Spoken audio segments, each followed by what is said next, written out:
Boom, baby. I think we are live. What is up, boys? Welcome back to Free Consultation Friday, the call-in show where you have any questions, namely around dating and self-improvement for men.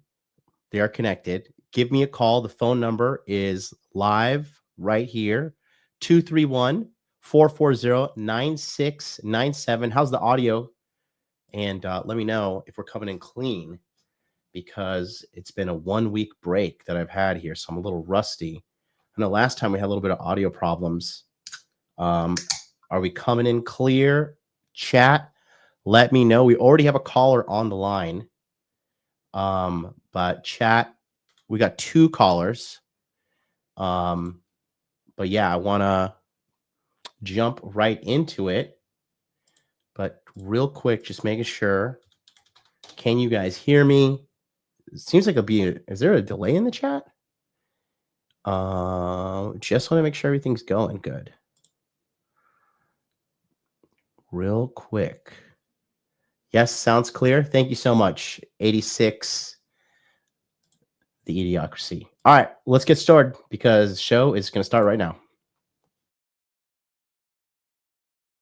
Connection established. Make money, make muscles, learn game, hold frame. It starts with learning dating, and then you move on to something else to push humanity forward. That is the philosophy of modern life dating.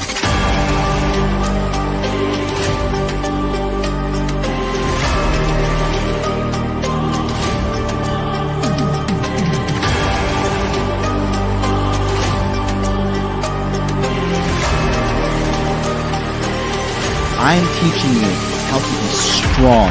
I am teaching you how to be powerful. So when bad things happen to you, you don't quit. Okay, because you don't know how. Because you don't know.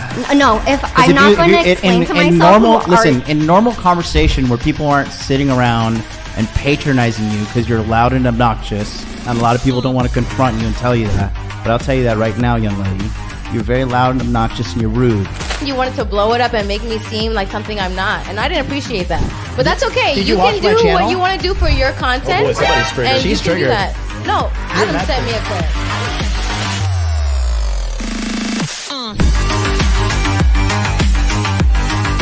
You should want a woman that you can build with. She can build me a sandwich. My man, It's common sense in every other country in the god world, but here you gotta get out a god Venn diagram and be like, hey, don't post half-naked photos of yourself because you're gonna attract f***ing predators.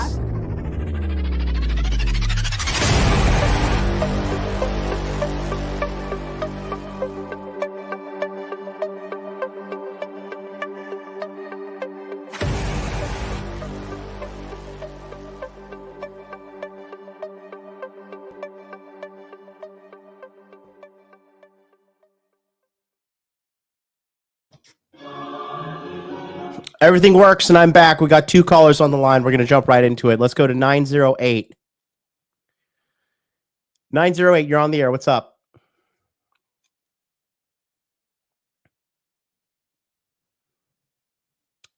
$908, going once.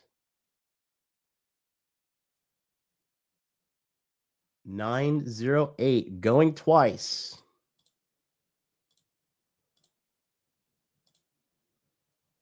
If you can hear me, I cannot hear you. 908. All right, we're going to drop you. Call back. Call back. We're going to go to 914, see if they can hear me. 914, you're on the air. Can you hear me?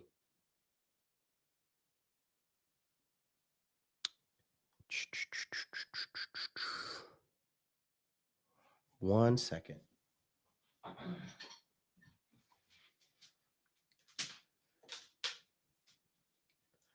Give me 1 second, guys. Let me see if I can switch something up here.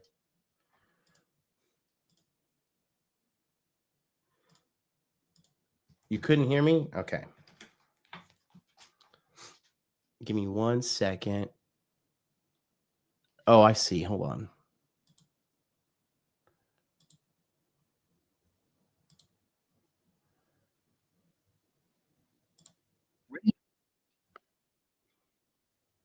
Um,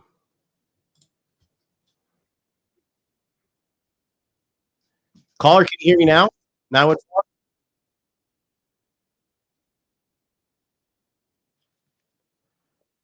Hey, caller, can you hear me? Hey, Mike, how you doing? Chat, can you hear Mike? Good. Let's see if chat can hear you. We're gonna see if chat can hear you real quick. Guys, someone in the chat, let me know. Can you hear Mike? Oh, they cannot hear you. Why is that happening?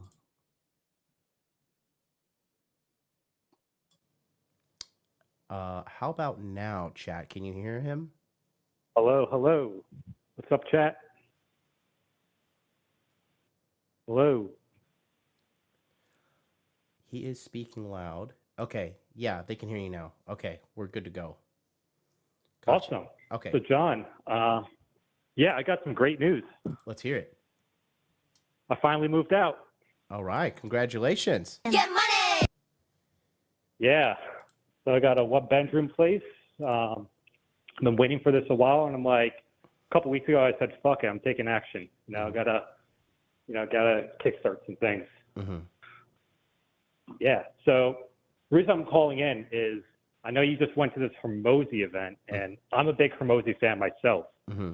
So I want to know, when you went there, you met a lot of different entrepreneurs, a lot of guys making tons of money or different stages in their business. Mm-hmm. What was your big takeaway from the kinds of people you met there?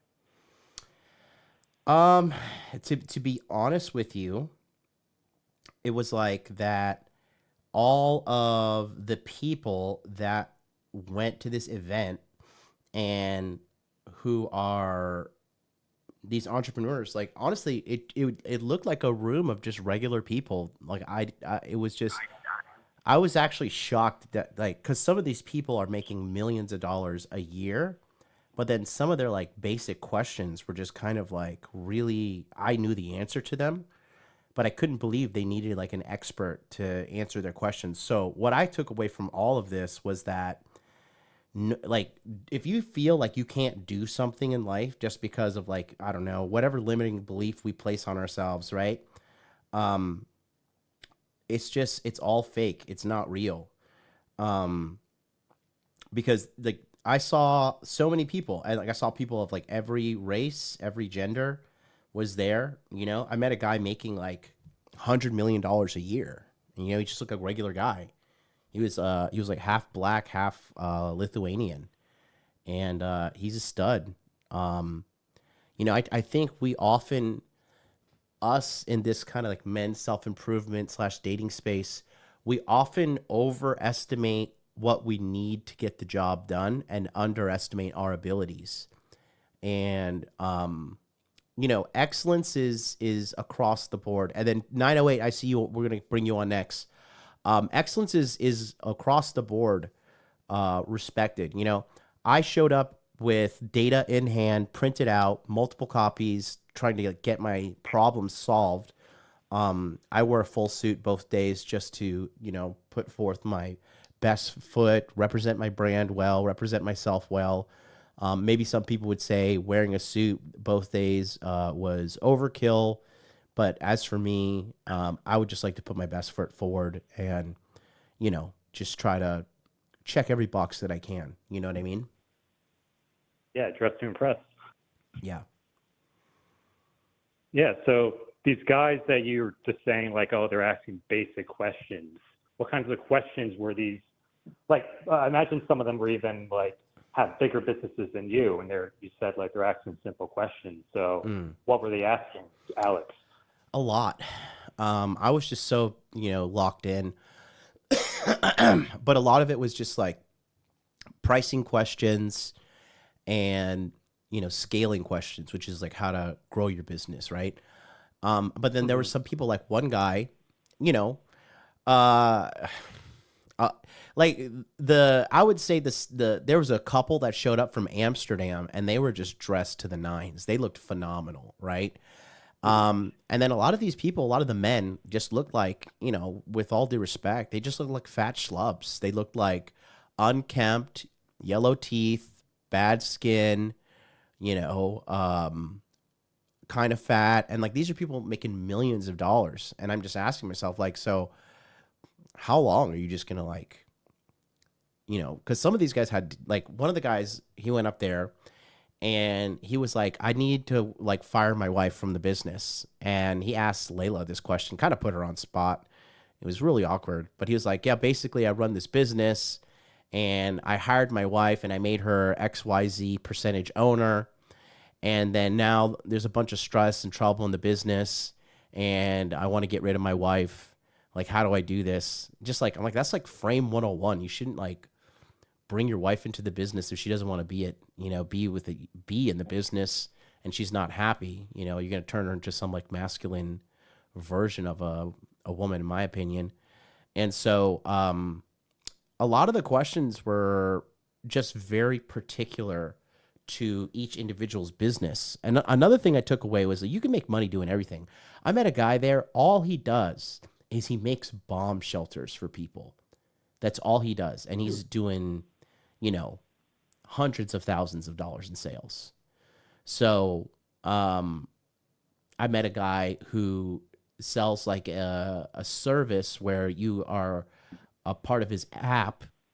And if you have any kind of home problem, they have a team of plumbers, they have a team of, you know, roofers, they have a team of basically general contractors on payroll that will go and fix your issue for you. And then they'll just bill you for what the guys charge instead of like going through, okay, this broke in the house. Now I got to go to Angie's List or whatever and try to find somebody. Is this person vetted? Is this person qualified? So I met a lot of people. I met an interesting woman too. She's the same age as me and she's doing like millions in years. And like, she's just like running what's called like as a lifestyle business, which is basically you run a business to facilitate your lifestyle because her top priority were her kids. But I didn't meet anybody who was like, wow, blow me away, other than fucking Alex himself. I did not get a chance to meet Layla. Someone in the chat said, did I meet Layla? I didn't get to meet her because she didn't do a meet session. Alex did a meet session if you joined one of his groups, and I joined. So I got to meet Alex. And I was told through, who knows if they were just trying to get a sale out of me, but I was told that like him and some of the team members were impressed with the way I showed up, just like professional, filled out everything beforehand that they asked me to fill out, showed up on time, came with data and qualified questions, not like, oh, hey, how to make more money in my business. So, you know, preparation is a big part of a success as well. But it wasn't like a room of like all these people that made me feel like insignificant. It just all these regular looking people making all these millions of dollars. 55% of the room were making $1 million or less, and then 45% of the room were making a million or more. And there was a couple big businesses in there doing like I said, that one gentleman I met making 100 million a year, and then people making 10, couple mil here and there. In multiple businesses, cannabis. One guy was buying health practices, and doctors' offices, and like, you know, keeping them under his portfolio and managing them. So it was just very eye-opening. It was very uplifting to be around all these high performers, because like the level of conversation you have as a business owner when you talk to another business owner is a very elevated conversation. So that was just a very eye-opening and motivating and edifying is the one word I'd like to use, edifying. And it made me realize that like there's so many more levels that I can go to increase the quality of my business and increase the quality of service I give people. Because the end result, the good news is with my business, I get the guys the end result, right? Which is getting them in, turning their lives around, getting them dates. They make money. They have confidence. They're no longer afraid to approach a girl. They're no longer afraid to get in a relationship. They're no longer afraid to break up with a girl because they know they can replace her. So, yeah, just really massively eye-opening weekend or 2-day event. From, it wasn't a weekend, it was 2 days. But yeah, it was wild. Yeah. What did you learn from Alex about your business in particular? That I'm running kind of a freak show. Statistically speaking, my business shouldn't work, but somehow I made it work, and I made it work to a pretty massively successful extent. Alex himself said he was confused. He's like, wait a minute. He's like, you do all of this just by live streaming on YouTube only? I was like, well, I live stream on Rumble as well, and a couple of the platforms like X, smaller platforms, but the main one is YouTube. So he was shocked that I was able to do what I've done. And also they were shocked that I was able to do it all organically, because everybody typically pays for ads and pays for advertising, and all of my stuff is organically here on the channel. So they've never seen a one-man business do it like I have. They never see the type of business I'm doing ever. And they didn't see this level of success on top of that. So those are 3 things that I got going for me. But there's a lot of work to do, because things are just being run not optimally. And that's just because I'm a one guy trying to figure it all out. And this is why it's so important to have a mentor and someone who can see what you cannot see. And yeah, I'm excited. I'll be continuing to work. I'll be working one-on-one with Alex himself, and which is a paid service.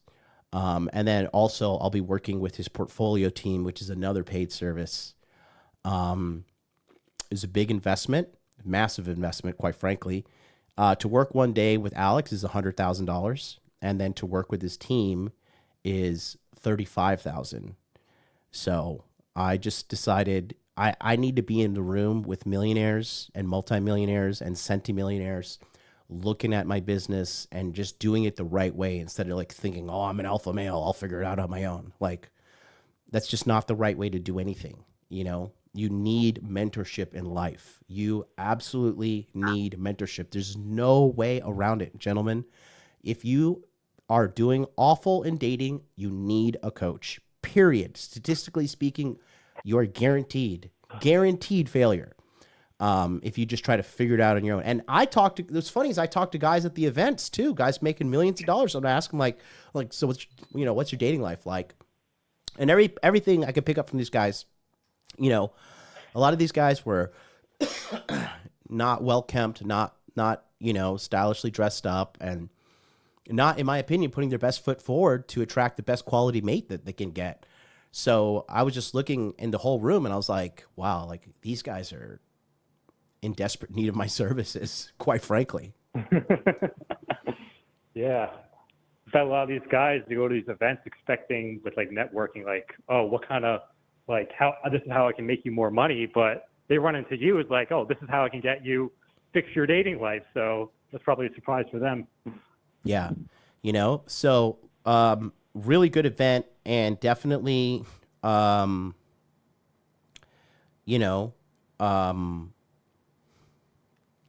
just very eye-opening. If I could just say one thing about that, it just opened my eyes to a whole new level. And that's the thing. You guys at home, you guys think that you are, you guys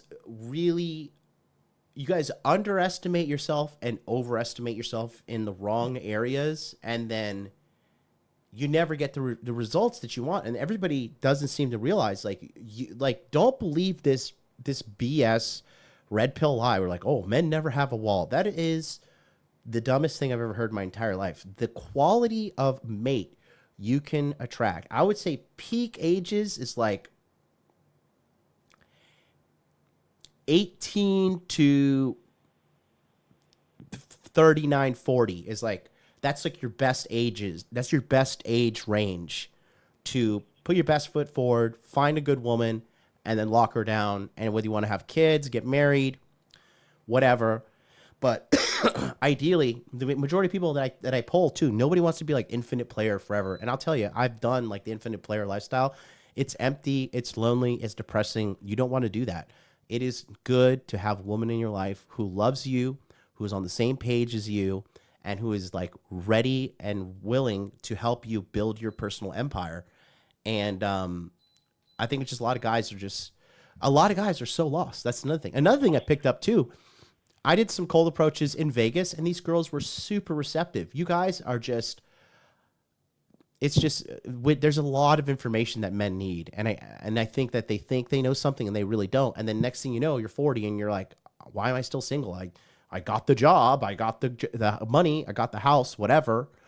And, you know, still single, still lacking the ability to get a mate too. Lacking the ability to get a mate is the most important thing I noticed that most guys lack. And you do have a time limit, because a lot of guys think, oh, I'm gonna figure it out on my own, I'm gonna figure it out on my own, I'm figure it out on my own. And then next thing you know, oh, look at that, you're 35, you're still single. You know, you're 40 and you're still trying to figure it out. And like your window will close on you. Your window will close on you. And people don't think that. Everything, not me, not me, not me. Statistically speaking, actually it is you. Because you're the rule, you're not the exception. You know? Yeah.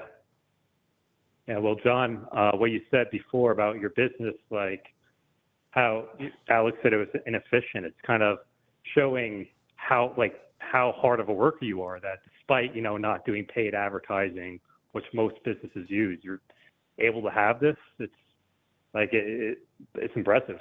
Thank you. I mean, like when I practice what I preach, but in my day-to-day life, I'm a very tenacious man. Tenacity is the number one thing that will get you what you want in life. And I practice what I preach, man. Money, muscles, game, frame. And I'm not hard up for money. I'm not hard up for women. I'm just trying to elevate to the next level, because all I'm going to do is pass that on to my audience, because I know my life purpose. It is here to help as many men as possible. Period. That's what I'm here to do. But you can't do that if your business is operating, inefficiently. So here we are. So did Alex did he help you create a plan of what you're going to change this year? No, he didn't have time because it was a massive event. I learned a lot at the event already. I learned a ton, and I'm starting to implement changes. I'll be firing some people as well, so that's always fun. But yeah, I just need to really, he told me you need to be in a season of hyperactivity with your business and getting things sorted. One thing that I told him, that one of the guys who was like my contact point, because he was asking me at some point, and I was just like, I told him, because I had a Q&A, and I'm going to speak on how I used game to get a couple of extra, I was not able to speak to Alex if I didn't have game, because they handed out cards to people and they limited how many people can have a one-on-one Q&A with him in front of everybody. But I did use game to be able to finesse my way in there. We're going to be covering that in great depth and more in the monthly coaching call this Sunday. So if you're not in my monthly coaching and you've been on the fence and you think you're going to figure it out, all I'm saying is this. I believe that things are going to get even better. And one thing is, Alex and his team, they hate that I charge $150 a month for monthly coaching, because I'm a multimillionaire. I'm an international womanizer. I have gone on 1,000+ dates, and they said I'm diminishing the value of myself by charging for so cheap. I thought it would just be a good way to help guys out, but they're like, people are just not going to respect you. And so, a lot of changes are coming. So I'll just tell you guys at home, if you've been on the fence with wanting to work one-on-one with me, don't let they call them vanity metrics, which is I've been calling them that for the longest time. But don't let view count, how many live stream viewers I have, how many subscribers I have. Don't let that be the measure stick of my skill set. Because if that is what you measure me by, you are underestimating me massively. So very, very eye-opening. Yeah, that's a huge. I've been watching Aki Kingdom recently, and he doesn't get a crazy amount of views, but I'm he's spitting fire every stream he does, and Yeah. How does this dude doesn't have, and same thing with you. So it's not proportional to the value. Well, they also, I have heard unanimously from the people in attendance, like everybody hates YouTube. YouTube sucks. YouTube has been pissing everybody off. So the problems that I've been having on YouTube are not necessarily exclusive to me because YouTube is still politically left leaning. And so I think the fact that I have like, I did a couple election streams and I've done like a political talk here or there supporting Trump, that probably had somebody at YouTube push the button and be like, yep, we're going to throttle you. So, but a lot of people are very, very unhappy with the direction YouTube's going. I personally think from a functionality standpoint, YouTube is just like they're not even really paying attention to the business, if I were to be honest with you, because there's so many things that are broken within this business and this organization that it's just like this is not how a multi-billion-dollar organization should be running, but it is. Mm-hmm. Yeah, and did Alex's team say that at all? Yeah. Yeah. Shit. Yeah. Wow. So, you've moved out. How can I help you today? Well, that was just, I just want to call in just to let you know I moved out, and I just wanted to hear the call about Alex's meeting. But now that I'm out on my own, I'm changing some things in my life. Definitely in the monthly coaching, I'm gonna need some help with things. Yeah, well, like I said, this Sunday I'll be giving a full breakdown to this event. So let me just tell you, because Marcellus Wall is a smart guy, he's paying attention, but your math is off. So $135,000 in total. This is incorrect. It was $5,000 just to attend the event, and your business had to qualify. So it's not just a come one, come all. You have to get on a call with them, and you have to tell them your revenue numbers, and you have to break it down. And then they have to decide if they're going to extend an invitation to you or not. So they actually got me for $140. So good on them. Get money. Good on them. Good on them. Good for them. Yeah. Well, you're getting a lot of value out of it. Oh, yeah. Yeah. I'm going to make this work. You'll see. You will see. You will. Everybody will see. Yeah, I believe in you, John. Thank you. Mm-hmm. Cool. Well, if you don't have any more questions, I'm going to move on to the next one. Yeah, sounds good. Awesome, bro. Well, thank you so much. We'll talk soon. All right. Peace out, John. Peace. All right, let's go to... Oh, wait. Do we have... Okay. No, phone lines are open. Give me a call. 231-440-9697. Remember, no call is too small, and the only stupid question is the one that you do not ask.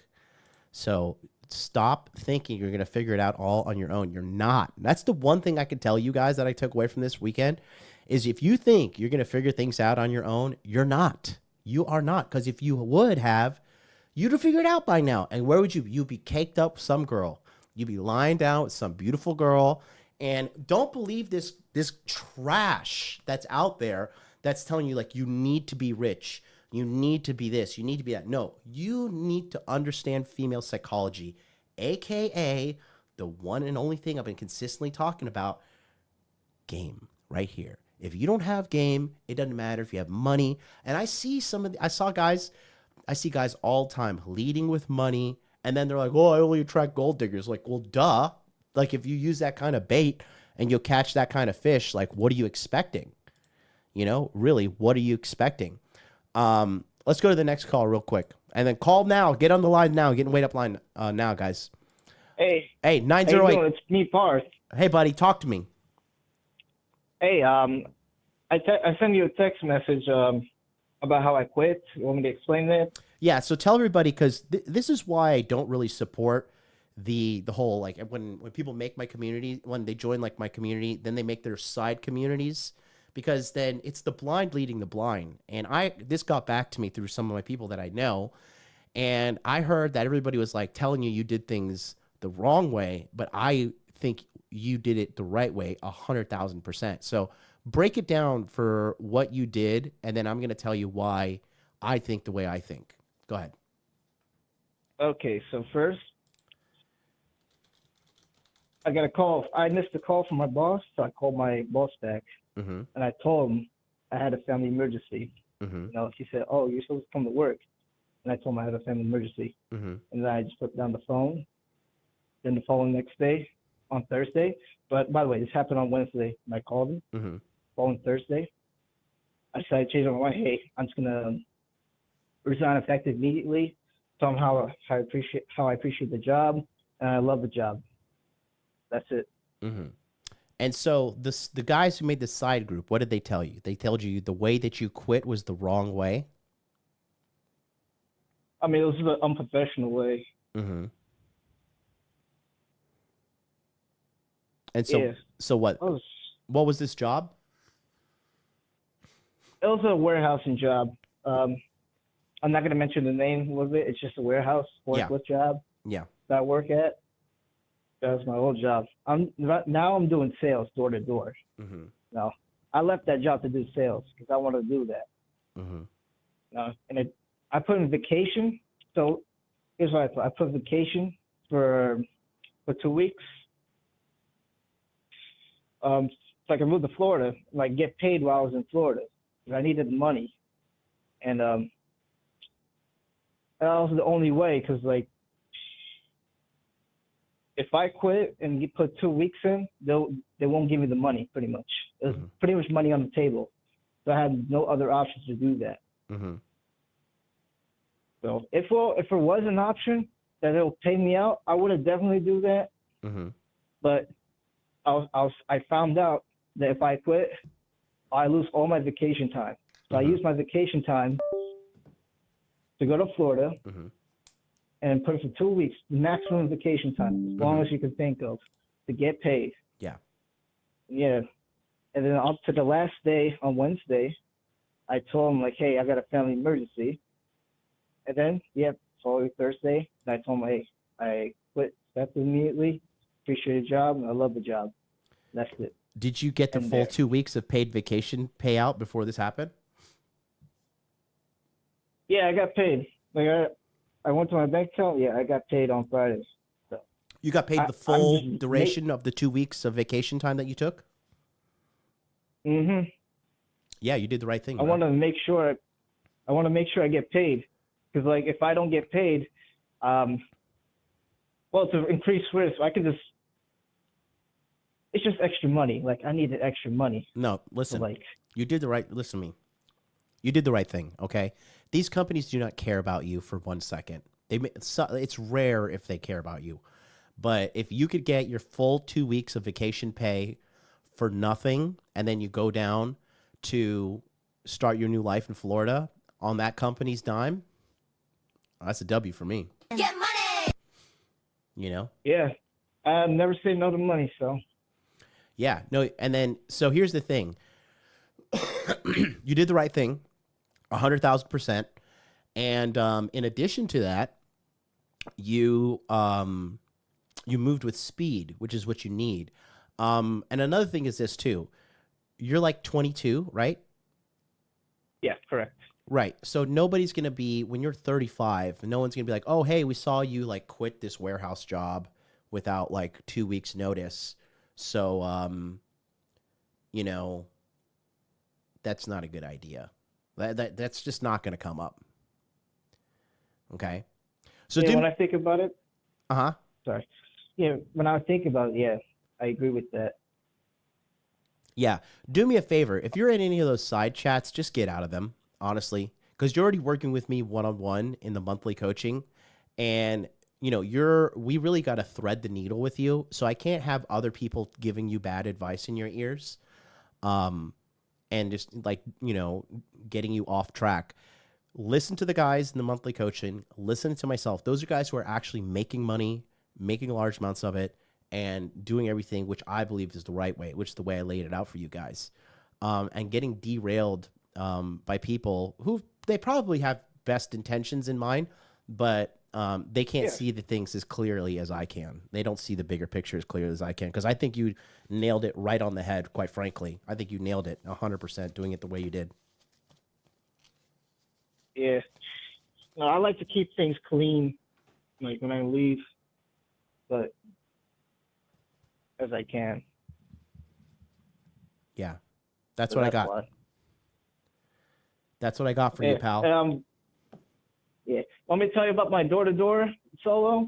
Yeah, I'll tell you about it. So you're working door-to-door doing sales now? Yep. What are you selling? My first day, I was so happy, man, doing that. What'd you do? What are you doing? Tell me what you're doing. So I sell internet, pretty much. Mm-hmm. AT&T internet, going door to door. Mm-hmm. You know, I'm still working with objections, trying to get practice with them. Mm-hmm. You know, getting my first sale. That's more important. Mm-hmm. Getting my first sale. I can do that. I can do it again. Mm-hmm. Yeah, all I had to do is keep practicing, like keep doing it, and I will eventually get it. And I will. Yes. How long have you been doing this? So 2 weeks. How much do you pay? How much? When I first listen, hear me out. I'm going to start rapid firing questions to you, so I want you to be mentally reflexive and listen to what I'm going to say. We're going to hammer through these. So, what are you getting paid? Getting paid $500 base pay, and I get split commission from the team. $150 base pay. How long? Per week? Per month? What? That's $500 per week. So $2,000 a month? Yeah, but I went for teams with duos. I partner with someone, and if I make a sale, they split the money, and half of the money goes to me. And how much do you get per sale? Still trying to figure out the product knowledge and numbers. Well, you need to figure that out immediately, bro. That needs to be. Did the side group yell at you and tell you that? No. So you need to figure out, like now, like when we get off the call, you need to start cranking out numbers and figuring out how much do you get paid. Give me the product lineup that you sell. What do you sell and how much at each level? Go. All right. I'm going to start with internet. Internet, there's called fiber optics. Mm-hmm. So there's 300, 500, 1,000, 2 gigs. Mm-hmm. So for direct TV, it'll be direct TV stream. Mm-hmm. It'll be entertainment choice. I think the last one's Premiere. I have the bill press. You get one real quick. Mm-hmm. Yep. Entertainment choice, ultimate Premiere. Mm-hmm. And for phone plans is a little complicated. Mm-hmm. So there's wait, hold premium. on, Parth. Hold on, Parth. It's the way you're communicating is too confusing and it's not effective. So you're selling internet, direct TV, and cell phone service. Is that correct? Yes, correct. Okay. Is it the same price for internet for every package? Yes or no? No. Okay. So you need to write out on a piece of paper every product, every price point, and every commission that you get from each of those products. Okay. The products. I'm just writing this out right now. Mm-hmm. He said every product has a price point. A price point. Right. And then on top of that, what do you get paid in commission per each type of sale that you make? It depends what I sell. If I sell TV, like I said, I don't know the numbers. I had to figure it out as soon as possible after I get off the call. Mm-hmm. I want those numbers done by Sunday when we talk. All right. Okay, and it better be organized and very efficiently communicated to me. Use AI, ChatGPT, whatever, if you need to, in order to get it all organized. All right. Get that done. Okay. Have you made any sales? No, I haven't made any sales. I'm trying to get that first sale. Okay. Have you been with somebody who's made a sale? Yes. Okay. What you need to do, listen to me quite closely. This is the most important part and your fastest way to get money, okay? You need to identify the top salespeople and only spend time with them. Identify the winners, and more importantly, identify the losers and stay away from the losers. Right. Identify top sales and stay away from losers. All right. And stick to the top performers at all costs. Be near them if there's a break room, whatever. Just only spend time with the top performers. Gotcha. All right, I've written that down. What's the largest amount of money you see somebody sell something for? Like $2,000. And you don't even know the commission on that, right? No. You should have known that from day one, but that's okay. Go figure out those numbers right now. All right. Gotcha. All right. See you on Sunday. Good work. You're doing a great job. Thanks. All right, buddy. Keep your head up. We'll talk soon. All righty. All right. Peace. Sweet. All right. If you got a call, if you got a number, if you got a question, especially if it's dating related, which all of you do, by the way, you all have dating questions. So pick up the phone and call me right now. It is 231-440-9697. 231-440-9697. And shout out to Believe in Yourself for the 5 gifted subs. Thank you so much. Get money. Remember, guys, in order to get this channel up and going, we do need people to be memberships as well. So it helps out in the algorithm. I made a cheap one for you guys as well. There's an advanced tier as well. And we're going to be working in some bonuses onto those as well. We're going to see who signed up beforehand. But yeah, give me a call right now. And the phone lines are open. In the meantime, I'm going to do my favorite part of the show ever, which is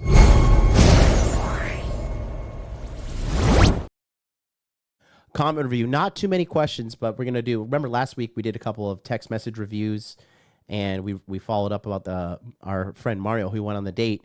86 The Matrix, he's in the chat. He says, WMLD, don't be scared, gentlemen. Regret hurts worse than her saying no. Very, very, very true.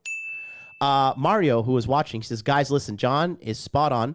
Making small talks at the gym leads to big conversations and rapport. Absolutely. Mighty Zane says, STEM education is one of the safest bets in terms of education and career outlook. Correct. And then Darius just says, hi. Hello to you, Darius. Thanks for watching, my friend. Let's talk about Parth. So Parth is doing the hard work. So here's the thing. When Parth is the gentleman who just was on the call with me, right? The good thing about Parth, and guys, phone lines are open. Give me a call right now, 231-440-9697, or I'm going to end the show soon. But the thing about with people like Parth, he needs help across the board because he came to us, 21, still living at home, mom and dad still paying for everything. They're getting frustrated with him. He's not living up to his masculine potential, but he decided to get things going and come down and work with me one-on-one and in the community. And he's been doing, well, actually, he's never worked with me one-on-one. Take that back. He's only worked with me in a group setting. If he was working with me one-on-one, he'd be way far ahead than he is now. But the speed that he's taking action is good. And then here's the thing. This is why if you're like, people like knock on people who do door-to-door sales, I recommend that every man does some kind of sales job at least for a year, okay? Because it teaches you about cold approach, it teaches you about human psychology, and it teaches you about being able to put yourself out there and, because every action you take is a risk to a degree, right? So when you go and ask a girl out, that's a risk. There's a risk she's going to say no, but the risk is zero, really. You have nothing but upside versus literally no downside to doing cold approach or just talking to a girl that you're interested in, right? And being able to do these jobs, it builds grit, it builds perseverance, and it just teaches you how to develop these human skills that a lot of people don't have. All right, phone lines are blowing up now. 949, then we got 416. You guys are going to have to hold on. But the thing is, if you can master the ability of sales and also, and 857 just got on too. Good. Hold the line. I'm going to be right there, guys. When you have the skill set of sales, okay, this directly translates to success in dating because in order for you to find a good girl, you're going to have to date a bunch of crappy people that are just not a match for you. There's no way around it. If you're trying like, oh, I don't want to date a bunch of girls because I want a wife or a girlfriend, you still think that you have like the golden wiener and like, oh, I'm just only going to find the one girl. And so like, and once she meets me, she knows like I'm exactly that guy. And that's not the case. You're gonna have to meet tons and tons and tons of girls, excuse me, to find your appropriate match. And there's no way around it. There's no way around it. For you older guys watching me, 35 and up, you still don't have that special woman. Ask yourself, how many dates have you gone on in the last month? Excuse me, guys. Sorry. This international travel got me sick, bro. But yeah, you're not gonna just meet one girl and find your dream girl. If you do that, that is luck. That is luck. You got lucky. You are the exception. You're not the rule. Okay. So let's go to these calls now. We got 949 up next. 949, you're on the air. What's up? Yeah, John, can you hear me? Loud and clear. Awesome. Hey, John, thank you for taking my call. John, I have a question. How, I follow Hormozi quite closely. Yeah. I've been following him around for years. As a matter of fact, he actually lived not far from me while he was up and coming with Gym Launch. Mm-hmm. Regrettably, I didn't cross paths with him. But what was the process of being able to attend his event? Like, because I didn't see him advertising it at the slightest bit on IG. Like, how did you stumble upon, being able to even apply to the event and stuff? You have to be on his email list, the Mosey Minute. Oh, I'm not on that. Okay, the Mosey Minute. Okay. So you're not paying. Listen, you're not paying attention too good if that's what you think. Because if you want to see how somebody's doing with their marketing and stuff like this, you have to like get on their email list, study their process, study everything. Like when I was walking through the sales process, I knew they were going to try and sell me something. So even before I got on the call, or even before I said yes to attending the Vegas event and paying the $5,000, I was talking to my sales rep. I was like, so is there an upsell there? Like, just give it to me straight. Is there going to be an upsell? He's like, yeah, there's going to be an upsell there. I was like, what's the upsell? And he said $35,000 for his portfolio team to analyze your business top to bottom, give you a plan. They do not help you with implementation. They just lay out the business plan for you. But I didn't know is that there was going to be another one where Alex and his team handpicks people at the event that they believe would be a good fit for the big spend, the $100,000 spend. Okay. No, and I appreciate you elaborating and going into detail. Were there any other big players at the event? Like, did you see Brad Lee? Did you see Ryan Pineda? Did you see Brandon Carter? No. Was there anybody else? No, it wasn't like an influencer event. I didn't see anybody there that I was like, oh, you're this guy from XYZ. A lot of people there knew me, which was like infuriating because I was like, if you know me, because like, I'm just not happy with where I am with my business. Everything's fine. Like I'm doing fine. But when people like tell me they meet me, I just get like know me. It kind of like makes me upset internally, not at the person. Just like, damn, I should just be. So all these people know me. I went to like an abandoned beach in Palawan, in El Nido, in the Philippines. And I was literally on an abandoned beach, and an Australian banker walks up to me. He's like, "Oh my God, MLD! Like, dude, you rock. I love your stuff." I just want, so I'm known. People at the event knew me too, which is wild. Met a new great friend. He was a really cool guy, and he's Serbian. And I met a bunch of really cool people there that knew me. And, but no, there were no like, influencer stars. It wasn't one of those things. It was a very organized, structured business event. They provided you food and breakfast and lunch. And then they had like an after hours cocktail thing for people who were interested in the $35,000 upsell. So, it was just so good to like meet other business owners and like immediately just talk at a business level. You know what I mean? Talk at their level. So I'm just really happy with I have zero regrets. And I was such like, as a sales guy, I was the ultimate laydown sale. I was just like, yes, whatever you're selling, fuck it. Yes. I want to level up, you know? So it was funny because sales guys are some of the easiest people to sell to. So, yeah. Awesome. How's your, so I remember on a previous live, you were talking about moving back to the States. How soon do you think that'll come? Sooner than you know, my friend. And then is it going to be back to Orlando, Winter Park? Or are you going to do Miami? We are moving the headquarters to an undisclosed location. In the United States? Potentially. Oh, or within U.S. territory. I see. Wink, wink. No, I'm coming back to Florida. I'm coming back to Florida, but I'm not going to Miami, right? I'm not going to Miami. Why not? Because I mean that. No, I'm not. I'm not living in. I'm not subjecting myself to that hellhole that those people live in. No, thank you. Hey, Miami-Dade went red, man. Just like they went. Miami-Dade went red. Just Gosh. saying. Well, you could be red without me. For the first time in decades. Huh? You know, I mean, you could be in that red county without me, bro. I'm not moving to any major city. I'm moving to a very small city, and I'm filling my house with guns and security systems and everything.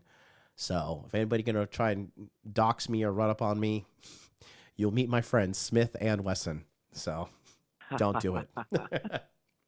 Understood. Hey, one other thing, MLD, you're well traveled, obviously, and look, I'm, unfortunately, I'm not as well traveled as I'd like, but this is gonna sound like a bizarre question, but I'm just gonna ask it anyway. When you first moved to Japan, right? Mm-hmm. I mean, granted, you had spent, the first 25 plus years of your life living in America, where the food is, compromised and poisoned. When you first moved to Japan, did you have the shits pretty gnarly when you first got there? What was your reaction? Because the thing is I have friends that have traveled other places and they tell me that oh my god, dude, I'm shitting my brains out, this is fucking crazy. So yes, what you have described happened to me. It lasted about 2-3 weeks. Oh wow. So 2 to 3 weeks of just endless churning. No, not like that. I was a generally healthy person in general before I moved to Japan. But just the body was adjusting to the new food. And then I'll tell you this, going back to Vegas, and eating some food.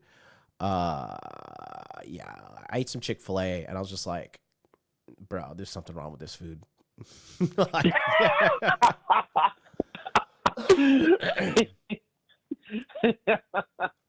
I mean that's what happens when people come to the States from other countries. They tend to get pretty they get puffy, they get inflammation, because all the shit that's in our food that that's from what I've heard, at least. I mean, that's been my experience from what I've heard. I guess last thing, John, why the exit from Tokyo and why the return to the States? Well, because there's a couple things, right? The racism in Japan is increasing. And racism increasing. Yes. In 2025. Yes. Despite what despite what everybody says, America is literally the least racist country on the whole planet. Okay. Well, that's an argument the conservatives like to make. Dennis Prager's talked about that quite a few times. It is the least racist country on the planet. Okay, period. Every Asian country, every Asian person, they think that their version of Asia is the best. And another thing is this. All of my mega rich friends, okay? And when I say mega rich, it's 10 million a year or more. They're all living in the United States. All of the conferences that are the cutting edge conferences that are digital marketing, social media marketing, financing, anything that's worth attending is happening not in Tokyo. Okay? And also the most important part, which was I didn't think that the community wanted these, But the in-person meetups, people still talk to me about the Orlando meetup that we did in May of last year. It's now basically a year later, and people are like, that was one of the best events of my life. Even King Dre, he showed up to the event. He was like, that was amazing. So we were moving back, we're going to be doing way more in-person training and coaching, because one thing I've realized is guys need a physical contact point. They need a more, they need to touch base with the community and me way more frequently than they are. Because I have a new service that I'm doing is when I go inside people's houses. And I went inside one of the members' houses in Las Vegas while I was there, and he was living in total disarray. And this guy is a pharmacist. He is a doctor. And his house looks like a crack den. And he just moved into a new place. But he has a couple bad habits of being a pack rat. And I was just breaking it down to him like, dude, the way you are living is unclean and unacceptable. And when you're a player, when you're a womanizer, when you're a guy out there just having sex with a lot of girls, you need a pimp house. You need a bachelor pad. You need to have a nice little drinking area with the bar. You need to have a clean living room. Your place needs to be immaculate. Your bed needs to be nice. Your toilet needs to be clean. I would go and bet a bare minimum that 75% of all the men on the planet, their house is not up to par. I would just go ahead and bet that right now. Oh man. No, I mean, hey, you would know more than most dudes. I mean, you're up there. You're in the top echelon of men getting chicks. So well, the thing is, yeah. It's not like I'm some holy friggin', saint. All right. It's not that. I have replicated the success in multiple men, in multiple ethnicities, multiple cultures, multiple age ranges. It is, guys just don't realize how bad they're actually doing. That's the biggest thing I've noticed. Guys, they overestimate how good they're doing in dating, but they also underestimate their value. But it's like you have to have a certain equilibrium of certain skills to then, once you solve it, that's the thing. I solve your dating problems. They're gone. You like all you guys like, am I going to get laid? Can I find a girl? I solve that. That is a solvable thing. And I've been consistently solving it to such a degree. That's why I'm so successful, because I produce the end result. That's the most important thing. My systems and marketing is bad, but the end result that I can get, guys, is top of the line. There's nobody better than me, because nobody else is offering the services that I offer. Who's going to come to your house and show you exactly what's going on? Who's going to tell you, hey, send a video of your house. Let me take a look at like your living situation. Show me what your cabinets look like. What are you eating? What are you wearing? Show me your text messages. What are you saying to these girls? At what point are they disappearing during your seduction chain? Okay. Nobody does it like me. So that being said, not only do I set you up for the rest of your life to effortlessly and continuously source women regardless of your age. Nobody can do that. So I know I'm on the right path, and I know things are going to go even to a higher level. But in the meantime, I'm just going to keep on helping out the guys that are here now, and get on board while you still can. That's all I'm going to say. Get on board while you still can, because I have an idea. I have an inkling of what Alex is going to tell me, and he's going to tell me to raise my prices. I have a pretty good idea. And the clientele is out there. There's guys who within this community have paid me $20,000 to help completely turn their lives around. And of course I deliver. Okay. So once we have all the systems streamlined, all I'm saying is you better get on board now. If you're like on the fence about joining monthly coaching or anything like that, or booking a consult or anything, the time is now, because your time is going to run out if money is an issue for you. But I always ask the same question. You're worried about saving money, okay, but having that money in your bank account, it's still attached to you, which you don't know how to figure out women. So you're just going to carry this problem for the rest of your life like the majority of people do? The answer is yes, they will do that. But if you come and work with me, Easy work, bro. Light work. No matter where you are in the world, I will get you sorted out. It's very simple. Of all the places you've traveled, where would you say is the hardest to game? Of all the places you've spent time in. I mean, bro, I have zero. Maybe like some place like Moldova, well, they'll beat you up. But if you're a local Moldovan guy and you need help, I'm your guy. I got you in. But bro, the women are starving for a quality man right now, bro. They did a study recently, and they polled a bunch of women. It was something like 40-something +% of women wished more men talked to them in their day-to-day life and asked them out on dates. So the tide is turning.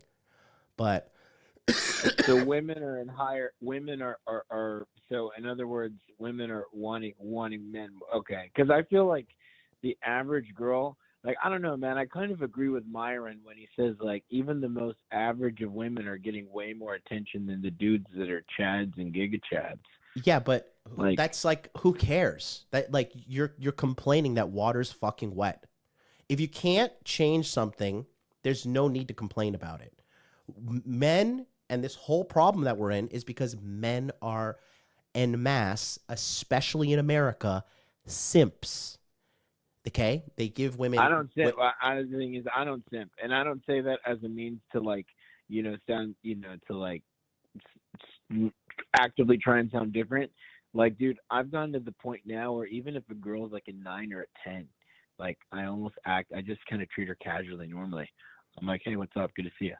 Like, I'm not like super like openly flirtatious like a lot of other dudes that are simpy are, Yeah, but regardless of that, it's like the problem is the men. The men are uneducated. The men are not up to speed on a lot of things. And that's where I come into play.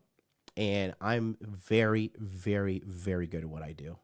So I have confidence that things are going to go the right way they need to go. And when's the next event?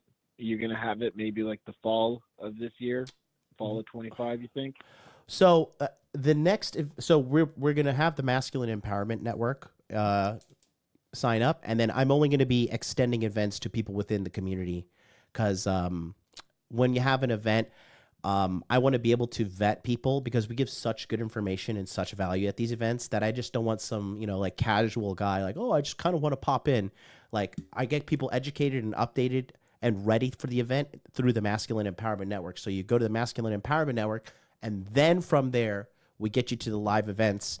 And we're going to start doing way more dating training events in 2025. We're having our big one. We're probably going to be doing it, it's going to be a 4-day event in either somewhere in South or Central America. Or we might do it in America first, but it's going to be a comprehensive, in-depth, like total revamp for the guys who are taking it seriously. Because I just don't want to waste my time with people who aren't going to take my word seriously anymore. Yeah. Well, John, the one thing that if you could elaborate on, I know you were talking about the racism in Japan is increasing. Like, do you mean like racism like across the board towards like all non-Japanese? Yes. Or is it kind of more? So even like regular white dudes. Yes. Are like, really? Because I Yes. thought the Asians, like, white worship is a thing in like a lot of parts of Asia. No, Asian worship is a thing. White worship is written by a bunch of fucking losers who've never been out here, never dated a girl, never been part of the culture. They don't speak the language. They don't know anything. You think they know something, but they don't. Well, I mean, but hold on. But I mean, come on, John. Isn't it? I mean, everyone knows that one of the most common combos, at least here in the West, or more so the States, white girl, Asian dude. Like that's rampant in the Bay Area, and I would even say pretty common here in SoCal. I mean, you probably didn't see it much in Orlando. Those are Asian American women 9 times out of 10. And yes, I am right. You are wrong. Because have you been to Asia? No. Okay. So we could just stop right there. Oh, okay. Well, I wasn't trying to, Well, no, I'm just trying to. I'm just gonna try to stop with this whole white worship thing. Am I white? Am I like a visibly white man? I was actually going to ask you how have you been viewed in Asia? As the fucking man, because I'm the man wherever I go, regardless of skin color, height, weight, whatever.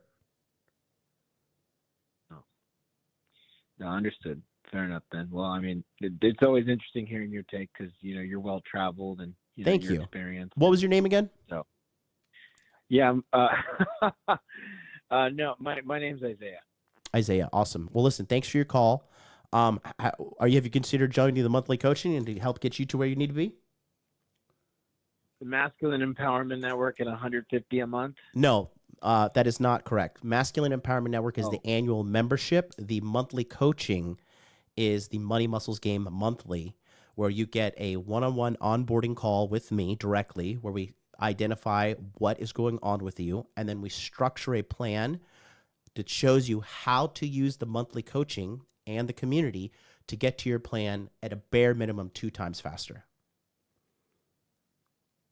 How much is it? $150 a month.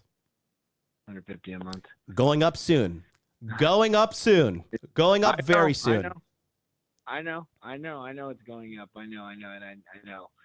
I'll just have to wait and see, John. I can't make any promises right now. No worries. I wish, but nonetheless, thank you for your time as always. Thank you too. Next call. Thank you, Isaiah. That was a great call. Talk to you soon. Peace out. All right, now we got 416-857-434 and then 347. Hold the line. I'm coming through them as fast as you can. 416, you're on the air. Hello, is this me? This is you. Oh, hey, John. It's a guy. I know. I know who you are. I know exactly who this is. Okay. But so, yeah, okay. So, well, I'll just tell everybody. So he's Canadian, Asian Canadian, Vietnamese, 40 years old, working in government job, trying to get his cybersecurity going on and on his weight loss journey. And he got his first date recently using cold approach. Get money! Big ups to you, my friend. How can I help you out? Yeah, so went on the second date today. Mm-hmm. And then she has work tonight, so that's why we couldn't hang out later in the night. Mm-hmm. So I guess my question is like, what do I do next? Like, I don't know. Okay, tell me about the second date. Okay, so how did you meet her? So I went to my friend's, like, he had a meetup, and it was like a pillow fight event for the with the city, and she was there. Saw her, started talking to her. It turns out she's Japanese, so I practiced my Japanese with her. And then the same day, I had a board game thing that I was going to with my other friends, so I invited her to that. Yeah. So how did you approach her? I think I said like, hi. This is pretty crazy, right? Like, what's going on? And she was like, yeah, it's so crazy. There's so much pillows and stuff. I'm like, where's your pillow? Just talked about the event for a bit. I didn't participate because I was just there to take a video. I was like, oh, she's like, where's your pillow? I'm like, oh, I'm good. I'm not going to participate in this craziness. Mm-hmm. Okay. Yeah. And then I think, I think she asked for my like Instagram. I'm like, oh, you're Japanese, right? So I'm like, do you have Line? And she's like, oh my God, you know about Line? I'm like, of course. Good. That's a nice deflection from her asking for your Instagram, getting her direct contact information. 10 out of 10. Good work. Get money!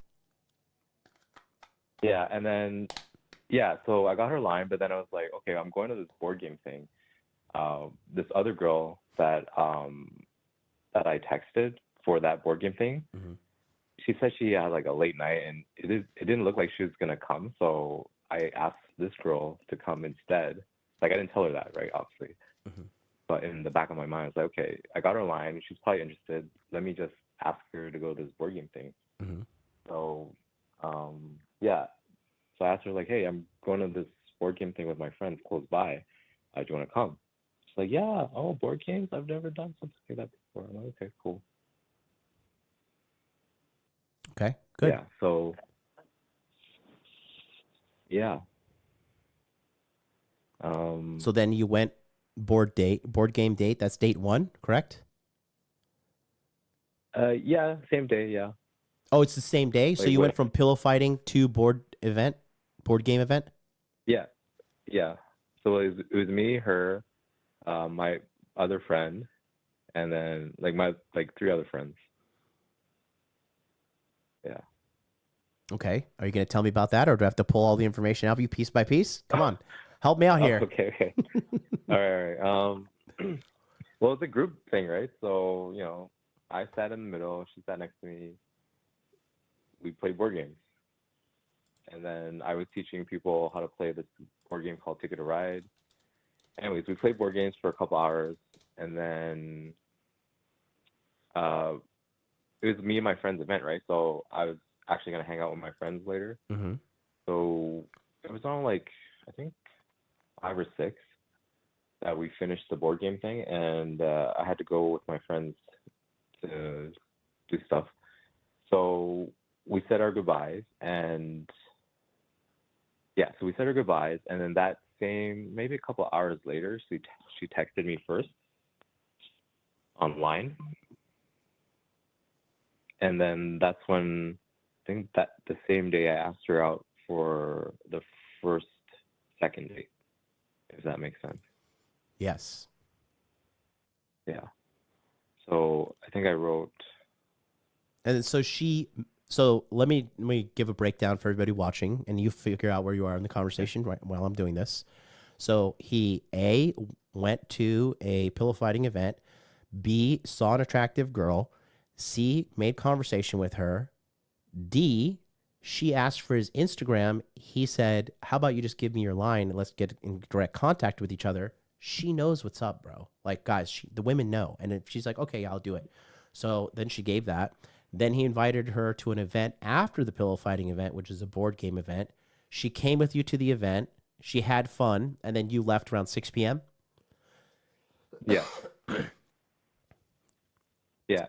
Mm-hmm. And then, yes, she texted me, it was fun talking to you, board games. It was fun. Hope to see you again. Enjoy your weekend. And then I texted her a couple hours later. I was like, yeah, it was fun. Let's hang out at this. What did I type here?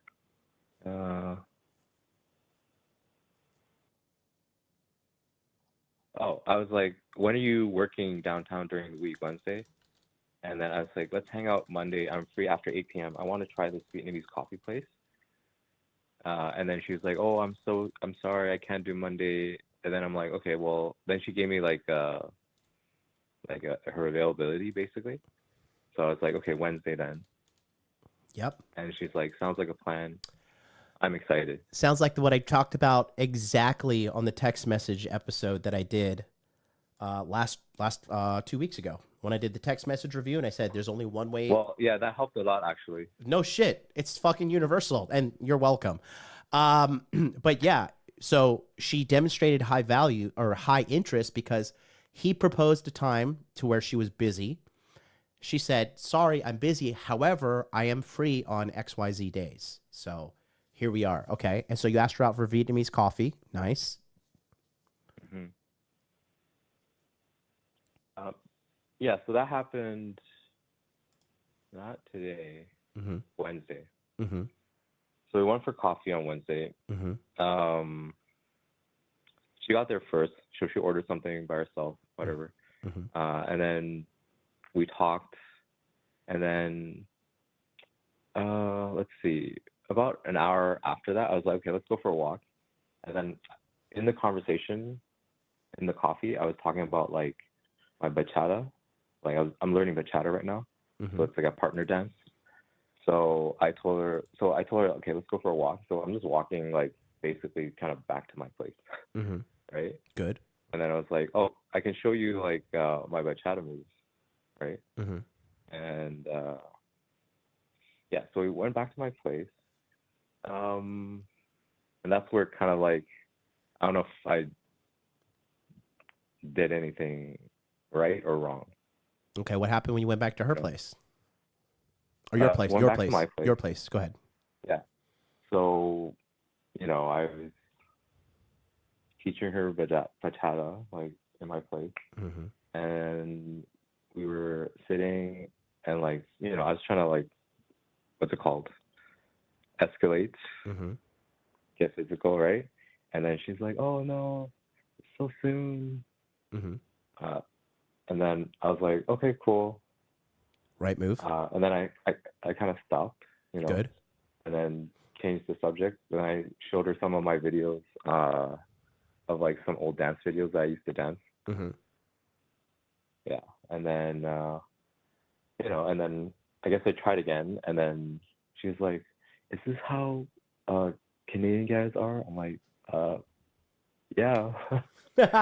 And she's like, "Oh, I don't know." And then I'm like, "Okay, so I don't know." Then I just kind of like gave up at that point. That's and okay. then I was like, "Okay, let me just." So then we just watched like an episode of an anime. Nice. Which anime? This new one that came out. The beginning, the end, the beginning of the end. Like an isekai anime, basically. I wanted to watch it. So. Nice. Okay, so she goes home. What happened? She goes home. Yeah, she was like, "Oh, it's getting late. I'm gonna go home." So I basically walked her to like the subway stop. You should be the one ending it, not her. FYI. Like if you make your moves and then she rejects, then she'll be like, "Oh, okay, well, you want to kind of like end engagement there and kind of move on." But go ahead, because you want to be a leader. You want to be your frame. Your leadership ability needs to be demonstrated from the moment you meet this girl for infinity. Okay. Okay. Right. Okay. Good to know. Yeah. So after that, she sends me a text. Thank you for today. It was fun. The anime was also good. Oh, and then I think while I was waiting, I was like with her at the subway. I said like, "Let's meet again." And I said Friday, and she's like, "Oh yeah, Friday's good." For like bubble tea. Yeah. So she texts us like, "See you Friday. Hope you have a good night." Yeah. That was last week? That was Wednesday. So did you meet her today? Yeah. She met you again? Yeah. Get money! Alrighty then. Yeah, she met me again, but like... It's okay. Calm down. First of all, calm down. For everybody Right. at home and you listening there as well, Scott Lang, the Ant-Man, okay? Good women are not going to put out as soon as they meet you guys. Like, actually, if she's putting out like within the first couple of hours of meeting you, like that's typically not good long-term relationship material. If you're just trying to smash, that's fine. But know that the sooner you hit it, unless you're like a celebrity or you have like a lot of status that she knew about beforehand, which also is a red flag, them sleeping with you early is not a good thing for the relationship in general. If you're looking for a keeper, which I know you are, right? So don't be like thinking like, oh, it's because I'm fat or because I'm fucking a dopey Asian or whatever bullshit you tell yourself in your head. Okay. It's none of those things. Yeah. It's none of those things. The fact that you made the move and she met you again is like massive, massive, massive W. Okay. So tell me how the date went today. Date was good. Like, we went to bubble tea, and because I love bubble tea. It's kind of bad, but it's a lot of sugar. Anyways, yeah. Don't tell Lewis. It'll be our dirty little secret. He's probably like, that's why he hasn't messaged me today. Yeah. Yeah. Bubble tea. we talked, and I kind of, so like there was this, okay, so the seats at the bubble tea, right? Usually you can sit like in front of each other, but I didn't do that. I was like, okay, let's sit like next to each other. Bravo. It's more like bravo. Correct. And stuff. The correct move. Bravo. You're making me very proud as your sensei. Go on, continue. Yeah, and then we just talked for like maybe an hour and a half. I don't know. Time passes by fast, so you know, we took selfies with the bubble tea. She took one selfie, and then I was like, okay, I'm gonna take a selfie now too. Right? What else? Yeah, I just talked about like family, occupation, recreation, dreams. Yeah. And then it was like it was like 4 o'clock, and she has to go work. So she's working right now at the what's it called? Like she's working. So, you know, we had time, so I was like, okay, let's go for a walk. So we just walked, and then we wanted to go see like this. There's like this new building that's like a farmer's market that just opened, and you know, we went to go there, but it turns out they don't open till tomorrow. Next date. Yeah. And then you know, I was trying to, while we were walking, I was trying to like grab her hand and just like hold it, and she was shy, and she's like, "Oh, I don't know, like, I'm embarrassed." That's a cultural thing. Then, yeah, that's normal. And then I was like, okay, that's okay. And then, you know, I just kept walking with her. Yeah. And then we even there was like a park bench. We sat on the park bench, and then you know, I held her hand a little bit, but she seemed a bit nervous, so you know, I don't know. Did you call her a feminist whore and tell her she's going to end up alone with cats after that?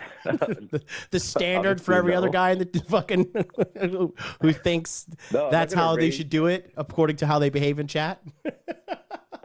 No. I was like, yeah, cool, all good. And then just walked her like to her job, and then and then I went to the gym after that because, you know, it's Friday. So. As you should. Yeah, and then I'm here. Great. So, first of all, I want to rewind the clock here a little bit, okay? Now, you and I believe we linked up in 2023 for the first time, correct? Yeah. Okay. Now, fast forward, here we are 2 years later. You know, you moved a little slow on the dating stuff, but that's okay. But now, let's just say the girl blocks you. Okay. Okay. Was going through everything that you went through confidence building or confidence breaking? Excuse me. Confidence building. Why?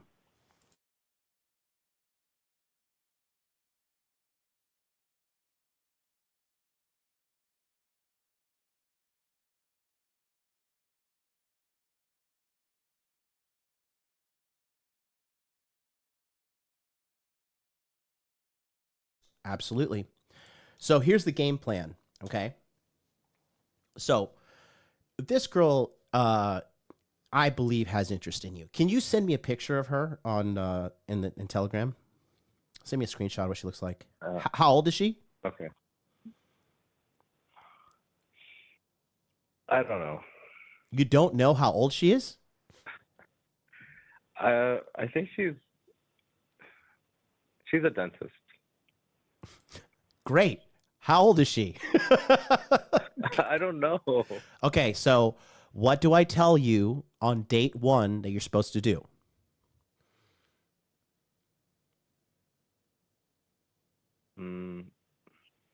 Find out information about her. Like her age. Yeah. It's like, Okay. pretty day one. You're supposed to get her life story on the first date so you can understand, A, what kind of woman am I dealing with? And B, do I want to continue or not? But you're just thinking, I want sex, don't you? You're just like, sex, sex, sex, sex, sex, aren't you? Aren't you? Yeah. You're going to get it. You have to monumentally mess this up. It's coming, but just, there's no need to rush this kind of thing in your circumstances when you're looking for a life partner.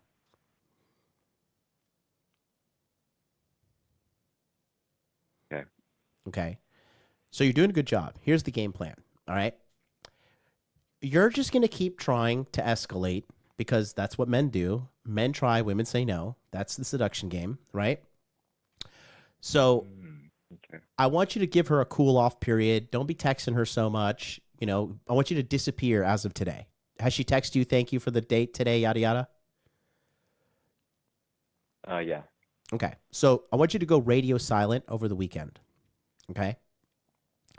Now, I would think a good date that you could do is go to the farmer's market again, buy some food together, and then invite her to your place and just cook together. Just cook and genuinely get to know her, like her fucking age.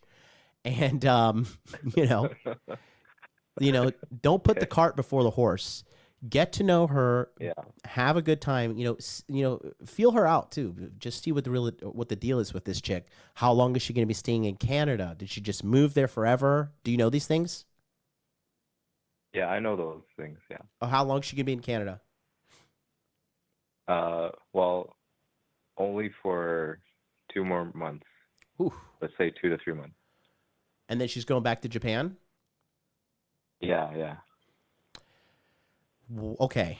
So, you do realize, is she never going to come back? What's the deal? Well, yeah. I don't know. She's still figuring out her life. Aren't we all? Like, yeah, she wants to stay, but she has to do some training with I don't know, some dentist thing. Yeah. You should know more detail when I ask you, because when you don't know a lot of detail about the girl, you don't pay attention to her, but then you try to go for sex, then she's like, okay, this guy doesn't really care about me. He just wants some sex.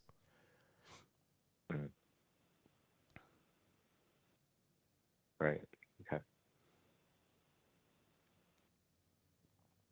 So the next date, I would say go to the farmer's market, plan out the menu in your head, plan a couple of menu items in your head that you can make, and then kind of, have a plan when you go into the farmer's market. Don't just mindlessly wander around. Have a good time, invite her back, make sure the place is immaculate, and just cook and hang out, watch some anime, and, instruct her on what to do in the kitchen. Cut it like this. Don't do that, kind of take the leadership role there, and then eat the food, hang out, watch some stuff after, and then, go for it again. All right. Sounds like a plan. But radio silence on the weekend? Yeah, just there's no need to be her gay little boyfriend texting her all the time, Yeah.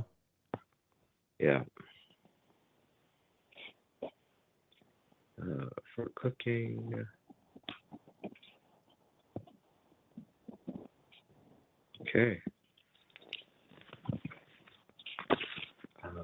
Yeah, that was the main question I had. That was a good question. That was good. And I'm pretty sure people in the chat got value from that as well. So that's what you got to do. Shoot your shot. Keep shooting until she either eventually it'll happen or she'll disengage. Okay. Yeah. And tomorrow I'm going to the running thing. So. Yeah. Go talk to 10 more girls tomorrow. More okay. 10. Period. 10. Yes.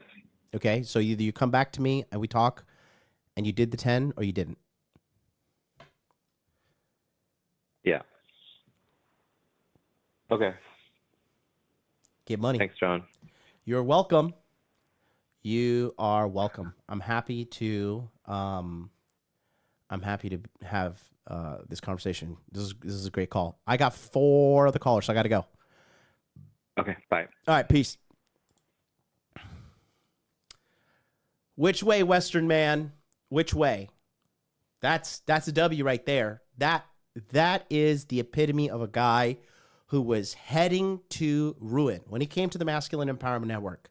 Obese, socially awkward, wondering if I could even pull this off.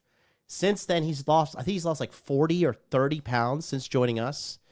And now he's getting dates. And this is just another day in the life of a student that listens to MLD. So what are you going to do? What are you going to do? Right? He's 40, turning his life around. All you young bucks out here thinking you can figure it out on your own, you're not. None of you are. Statistically speaking, you're not going to figure it out. So get on board or get left behind. 857, you're up next. 857, you're on the air. You've been holding 46 minutes, bro. Thank you. Yeah, dude. Seriously, I've been waiting over here. Got you. What's up? Yeah, so I have just 2 questions. I don't want to take up too much of your time over here. Mm-hmm. The first one, let's make it business related. So recently, I started a business with a business partner. I'm actually 60% owner of the business and been doing most of the legwork as well. Mm-hmm. It's a LED billboard truck. Mm-hmm. You've probably seen those in Japan over there, I'm assuming. Mm-hmm. But it's the very first one in Austin, Texas. Mm-hmm. There's none other like it yet. And yeah, I'm having a little bit of a hard time connecting with, closing the first contract sort of thing. So the idea is to have them advertise with us for a month for $3,500. And we're just basically going to drive the truck around in high traffic areas, showcasing the business, obviously, the customer's business sort of thing, whether it's a car dealership or medical office, you name it, right? Mm-hmm. A venue, whatever it might be. Just going to drive around town, showing the ad for 30 seconds, and they get shown basically 1,200 times in a month, right? Mm-hmm. I have a website that I created, but primarily I've been trying to mostly cold call businesses. There's, a tool out there that I use to find the marketing managers for, maybe like 80 different companies that I've reached out to, sent 80 emails out. I haven't really gotten one email response, which is super weird. Pretty good emails I thought I've been writing there and asking them to check out my content, like check out the website sort of thing, and trying to follow up like with other emails. They haven't really responded. I got 2 people on the phone that one sounds like they're going to move forward. They're like a volunteer company here in Austin. Look, I'm giving out a lot. The second question I might have to hold off on, but in any case, so just having a hard time closing. And I've visited a few companies myself, like, just knocking on doors sort of thing. And whenever I arrive with the truck, people are like super into it, right? Like they're amazed. They're like, wow, this thing's really cool. It's really impressive sort of thing. But when it comes down to following up with the sales managers or whoever it might be to actually, have my purchase order signed, they're coming up with shit like, oh, but, we don't have a budget right now, or just not, they're ghosting me sort of thing. Which I find really strange because it's the very first, LED billboard truck in Austin. They have them in bigger cities here like Vegas and Dallas, and they do really well, these guys. And I'm like, I think it's a hell of an advertising piece for any local company, right? Because it's a lot more. Okay, so let me stop you right there. Traditional billboards. Yes, sir. Please do. So Go ahead. how old are you? 34. Okay, so they need proof of concept that this works. How so? Well, dude, I'm not just going to give you money and be like, hey, yeah, just go drive around the city with my name on your truck and hopefully it works. Like, that's not how businesses work. They need to see data. Well, they need to see concrete evidence that signing up with you equals sales above the price that they paid you. So you're charging them $3,500 for what? for a month long of advertising throughout town. Their 30-second video being shown 1,200 times in high traffic areas. So here's the thing, right? Wait, hold Like, on. Listen to me. Yeah. You're enthusiastic, which is great, but Sure. Thank you. enthusiasm. Have you made any sales on this? Not yet. Like there are like a couple that have gotten like close, and it looks like they're gonna move forward, but they haven't just pulled the trigger just yet. Okay. So hold on. You know. Hold on. So $3,500 a month. What hours are you driving around? 8 hours a day, Monday through Friday, and it's going to be prime time, rush hour traffic times. So, and billboards work, right? No, People listen to me. pay Listen to 10 me. grand a month for Look, billboards. dude. Yeah. Listen. Yes, I'm listening. Listen to me. You are not answering my question directly, Okay. and you're missing a huge component here. I asked you a very simple question. You didn't answer it. What hours is it on the road? Oh yeah, so from 7:30 a.m. to 10:30 a.m. and then again from 2 p.m. to 6:30 p.m. So high traffic times. Okay. The problem is there's no data supporting that this will even work. And theoretically, it doesn't work because you have no proof of concept yet. Okay. So, Well, I mean, billboards work, don't they, though, John? I don't know. You tell me. You're the expert. If people are paying 15 grand a month for a billboard, then they must be doing something. At the very least, it's visibility for the company. But let's say, for example, that it's a car dealership, and on the ad, you can have mention this truck for a $500 discount on your next car. Yes. Once that customer calls in, you're going to know it came from us, and you're going to be able to justify spending the $3,500 because you'll make more than that, if not at least that, on a car sale, right? You don't know that. I do know that because I used to work in the car business. Yeah, but you also know that each car that you sell has a different profit margin. Sure, yeah. So it's not guaranteed that they'll make $3,500 per sale. I mean, roughly that's what a car deal is, like, on average, though, right? Like, sure, you can take a hit on one, but, like, on average, you're making about $3,500 between finance and the sale of the car itself. I understand what you're saying. And Yeah. the good thing is that you have is you're enthusiastic and you believe in the business, but you need to get other people to believe in the business. And people are not going to believe unless you have what? Two The things. data, right, to back it up, yeah. Data, and what's the second most important part of a business? What is it, John? Well, you're the entrepreneur. I'm just testing you. You don't know? Dude, this is the second one here that I'm trying, second business, so please It's okay. fill me in. It's all good. Secret. Testimonials. Oh, yeah, sure. Okay, yeah. Because not only do you have to justify a $3,500 payment, you have to justify ongoing $3,500 payments. Sure. What's the profit margin on the $3,500? The profit margin, I mean, if I'm running the truck every day, after fuel, insurance, storage, and whatnot, I mean, let's call it, it roughly is going to cost me about $4,000 a month to have the truck on the road. Okay, right? so And if I you're not got answering 20 the question, my businesses, friend. 3,500. I asked you what is the profit margin on a $3,500 sale?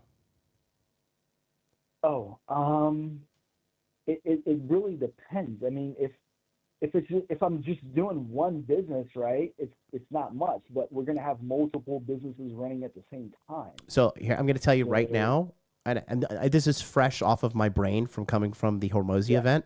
You need to know what your profit margin are. If you don't know what your profit margins are, you're guessing. And if you're guessing, you're not optimizing your performance. And if you're not optimizing performance, you're not going to have optimal performance with your business.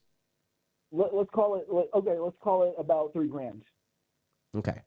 So then assuming it's $3,000, right? you're going to have to consistently, you're going to need to be doing sales, a lot of sales. Right. Like you need to be literally when you got somebody driving the truck? That's going to be me because I recently left my actual like job that I had. Maybe like 2 months ago.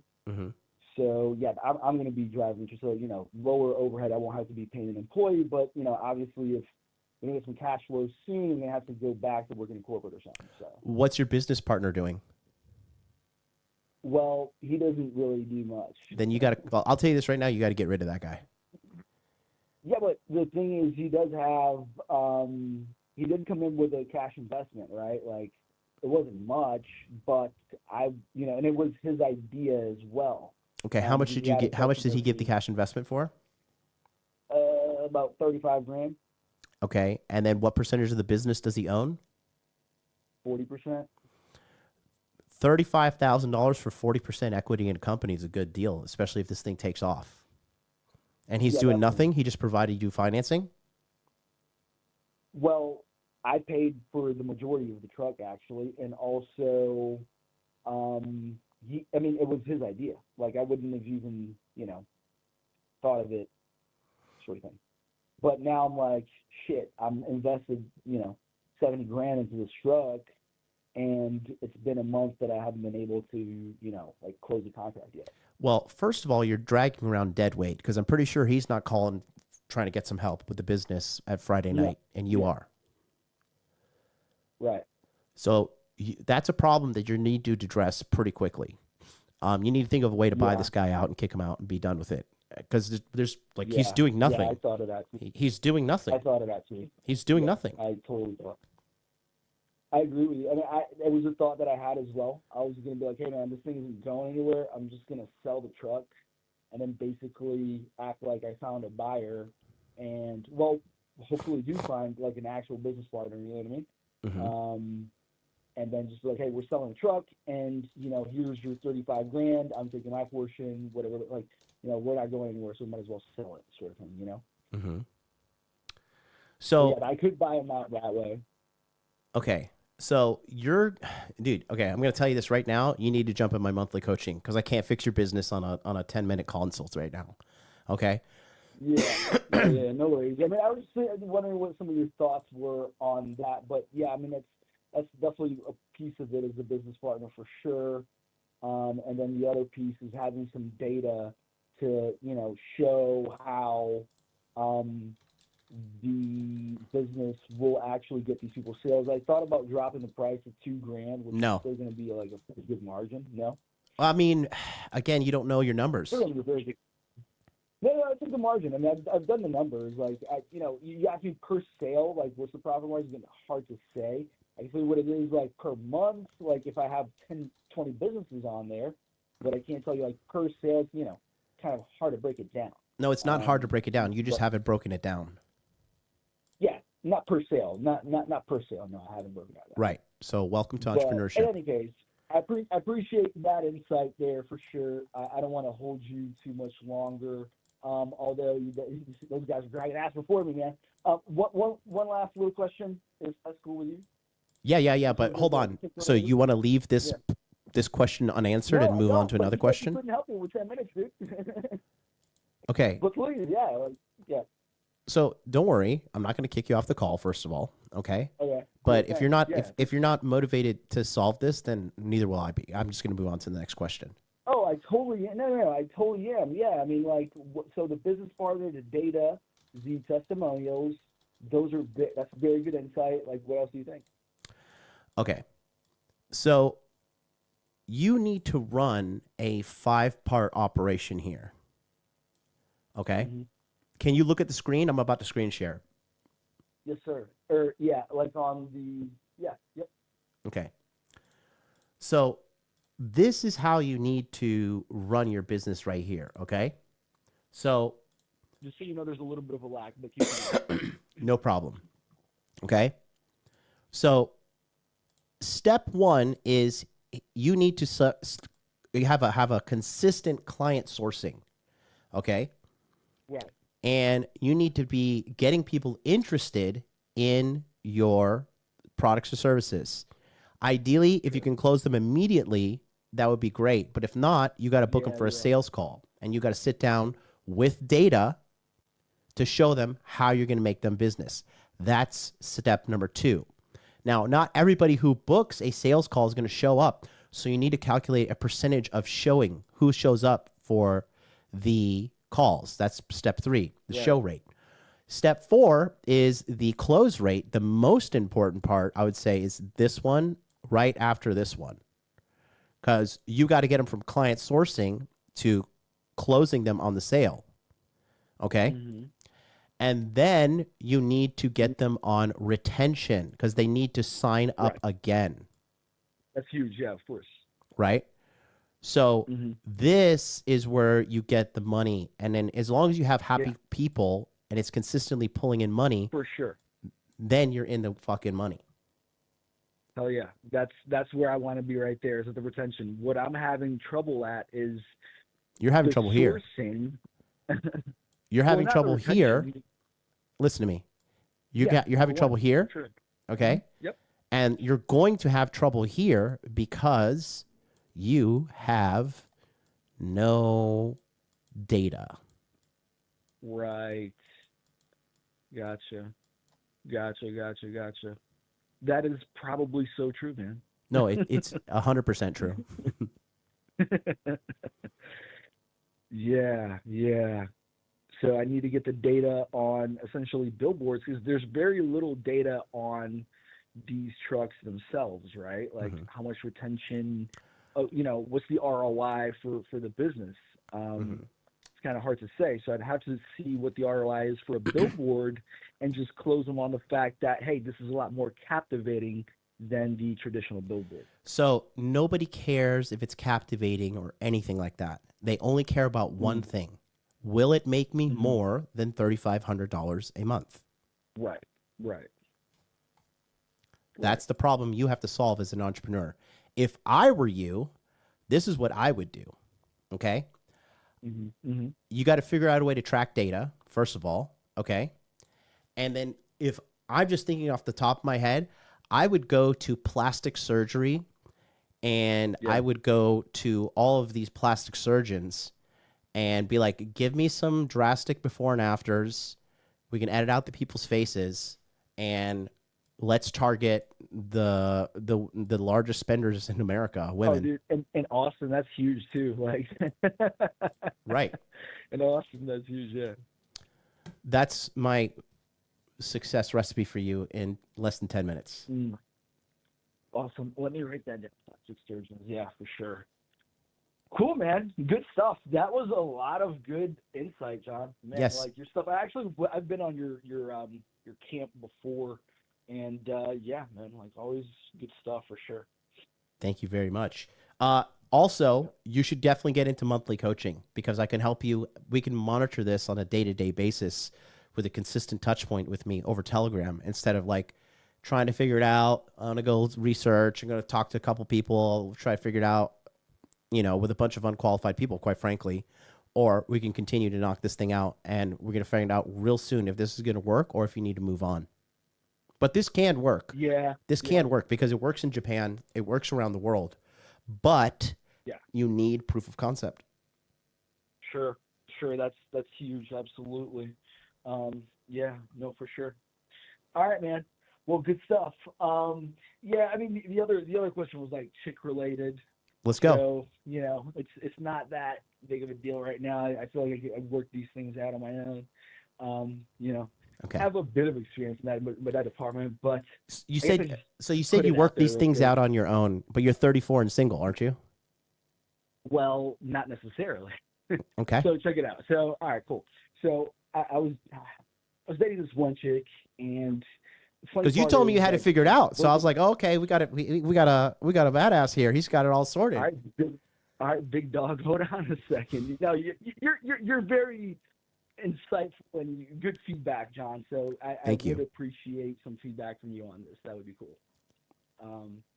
But yeah, so anyway, I was dating one chick and broke up with her or we broke up. Well, yeah, long story. Anyway, a week later, I'm like walking down my hill here where I live, and I see, I'm like, you know, no shirt, I'm pretty good shape, I'm 34, you know, Brazilian, whatever. Walking down the hill, and I run into this blonde girl, and I, you know, just start chatting her up.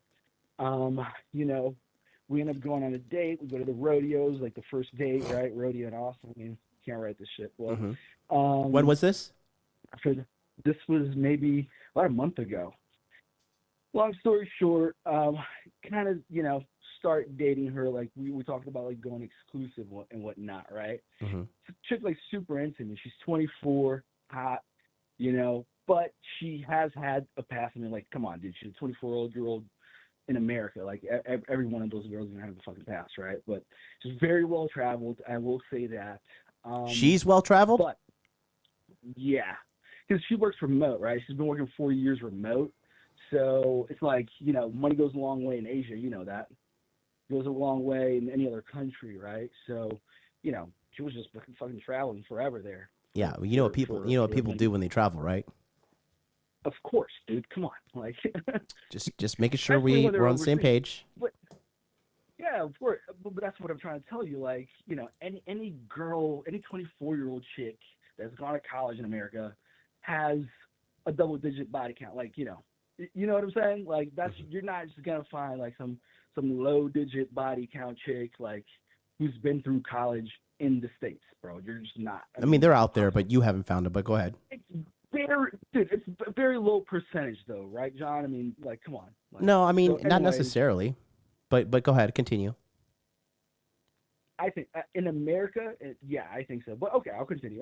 So anyway, we kind of go exclusive and super into me sort of thing, right? Which I know when a girl's into me, like I've, you know, and what else? But there was this little stipulation today. She was flying out to Atlanta, like go see her family. She's only staying for 2 days, and it's definitely family. It's not some other bullshit. And what else? And I happened to go through her phone, and I went to the old hidden folder, right? And there was like some stuff that I wouldn't really want to see there. Her with like other dudes and shit. And I was like, what the fuck is this? You know, like first I just like got mad and told her to leave, which that wasn't the right thing to fucking do. But after she left, I was like, yo, like you should have gotten rid of that shit in your hidden folder, right? And she's like, you know, hey, we just started dating. Like I would have gotten rid of that, you know what I'm saying? But I haven't really established like real boundaries yet. And that's something that I would have mentioned because I've had that shit come up before, you know what I mean? So yeah, but the point is in all of this, she kind of got, you know, she did the typical girl thing to do some reverse psychology about some bullshit that I didn't tell her, like, I don't know, text me when you land or something like that, like after she arrived for her trip. And so like she kind of went like kind of crazy on that, just saying some kind of like disrespectful stuff. And I was like, you know what? I just texted her afterwards and like, hey, you know, just so you know, like I'm not gonna accept that type of behavior. I know I was, you know, kind of a dick a couple of days, so you put up with my shit, so I'll put up with it because of this. And you're super out, like there's good things about you that I'm willing to let that slide, but just so you know, like I'm not gonna do it again. Sort of thing. Like this is like the last time I'll accept any of that sort of behavior, which she hasn't shown before. You know what I mean? Just your thoughts on all that, basically. How long have you been dating this girl? A month. Okay, and you're upset because she had a folder. How many different guys? Nah, like sexual stuff, just one guy. Like yeah. And then what, just like random, like, huh? What was the sexual stuff on her phone? Obviously, they were fucking, dude. Like, what do you think? I don't know. I just met you. Yeah. Well, I mean, it's sexual stuff. So it was like he set up the camera and there was a full like intercourse session. No. It was the whole setup with the lights. No, dude. I mean, it was just off of her phone. You know what I mean? You know, I mean, like anything super made. You gotta help me out with your communication style a little bit here. So, okay. I mean, what I said was the phone set up like it was like put on the dresser, and it was a full session of them having sex, or what? What was it? No, some guy was just holding her phone while like she blew him, basically. I mean, what? Okay. Trying to And get out of here, man. and were all these guys like? How many different guys did you notice? One guy, and then there was like another dude that like she was like kissing on a photo or something like that. All right, Way so- older, by the way, than me. Like maybe like fucking 50 something. This guy was old. So, so it was 2 men. Yeah. Okay. And I didn't go through it super deep. Like I didn't want to like really dig into it, sort of thing. Like after I saw that, I was like, oh, that's it. I'm done. Sort of. You know, I don't want to keep like digging through this. You know. okay. So you're in the wrong here, right? Yeah. Sure. You went. I mean, here's the thing: you found what you found on her phone, but you're in no position to be scolding her about her past. At all. I wasn't though. What upset me was the fact that she kept this stuff like in. Doesn't was matter. Trying to get into a relationship with me. You know what I mean? Doesn't matter, bro. You're in the It wrong. doesn't matter. Yeah. Okay. You know, because you were telling her like, I don't accept this, and blah. How does she know? Did you make it clear to her that you don't accept girls who have sex videos with other men on their phone? Exactly, and that's where I'm willing to accept where I'm wrong for sure, because I didn't establish that boundary, right? So I even mentioned in the last text that I sent her, I'm like, should I not have gone through it? Like probably not. What I should have done is mention how I'd want these things to disappear. You know what I mean? Like if there's anything on there that I might not like, get rid of it, sort of thing, So you're definitely right there, and that is something that, yeah, I own up to that for sure. Well, if anything, okay, you should have just said nothing. Oh, dude, she's calling me right now. Well, she can wait. It's all good. You have the front end of game down, but you don't have the back end. Okay. What's your longest what I'm hearing relationship here- you've been in? Oh, dude, no, I've been married, yeah, it didn't last very long, but longest relationship, 4 years. This Brazilian chick, it was super fucking toxic, just like fighting all the time sort of thing. But this was a long time ago, maybe I'm 34 now, maybe 10 years ago, right? Okay. What's the longest but obviously- healthy relationship you've been in? Ooh, longest healthy, semi-healthy. No, I didn't say semi-healthy. I count? said healthy. I guess my ex-wife, that was kind of healthy. Yeah, I mean, yeah, I was the toxic one there for sure. That lasted 2 years. Mm-hmm. Yep. And then I was with this previous chick just now, on and off. That wasn't very good. On and off is not I healthy. yeah. Oh yeah, no, for sure. So longest healthy ish 2 years. Okay. How many women have you been with? Like slept with probably 80. Okay. So, I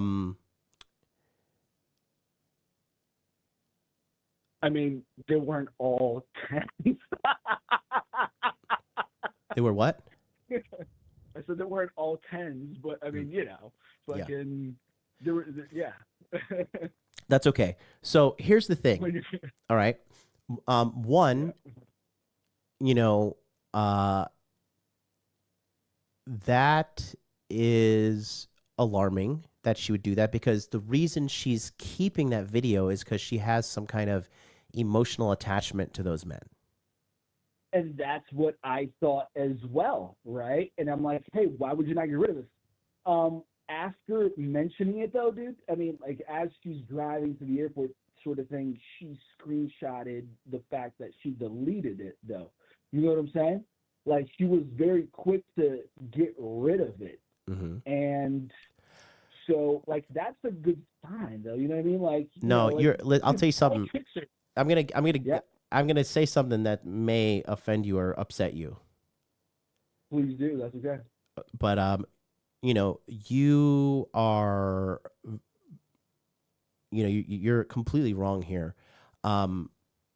Another thing is, she could have just backed that up to iCloud and then sent you a deletion screenshot. Did she delete Right. forever as well, or no? Yes, she even went into the recently deleted and took a screenshot. And I didn't ask for any of that, bro. Like, she just sent it to me. You know what I mean? Yeah, I know. So, But yeah. so the biggest problem though that I'm considering what you believe to be a problem is she can't unsuck those dicks, bro. She can't undo her past. No, I get that.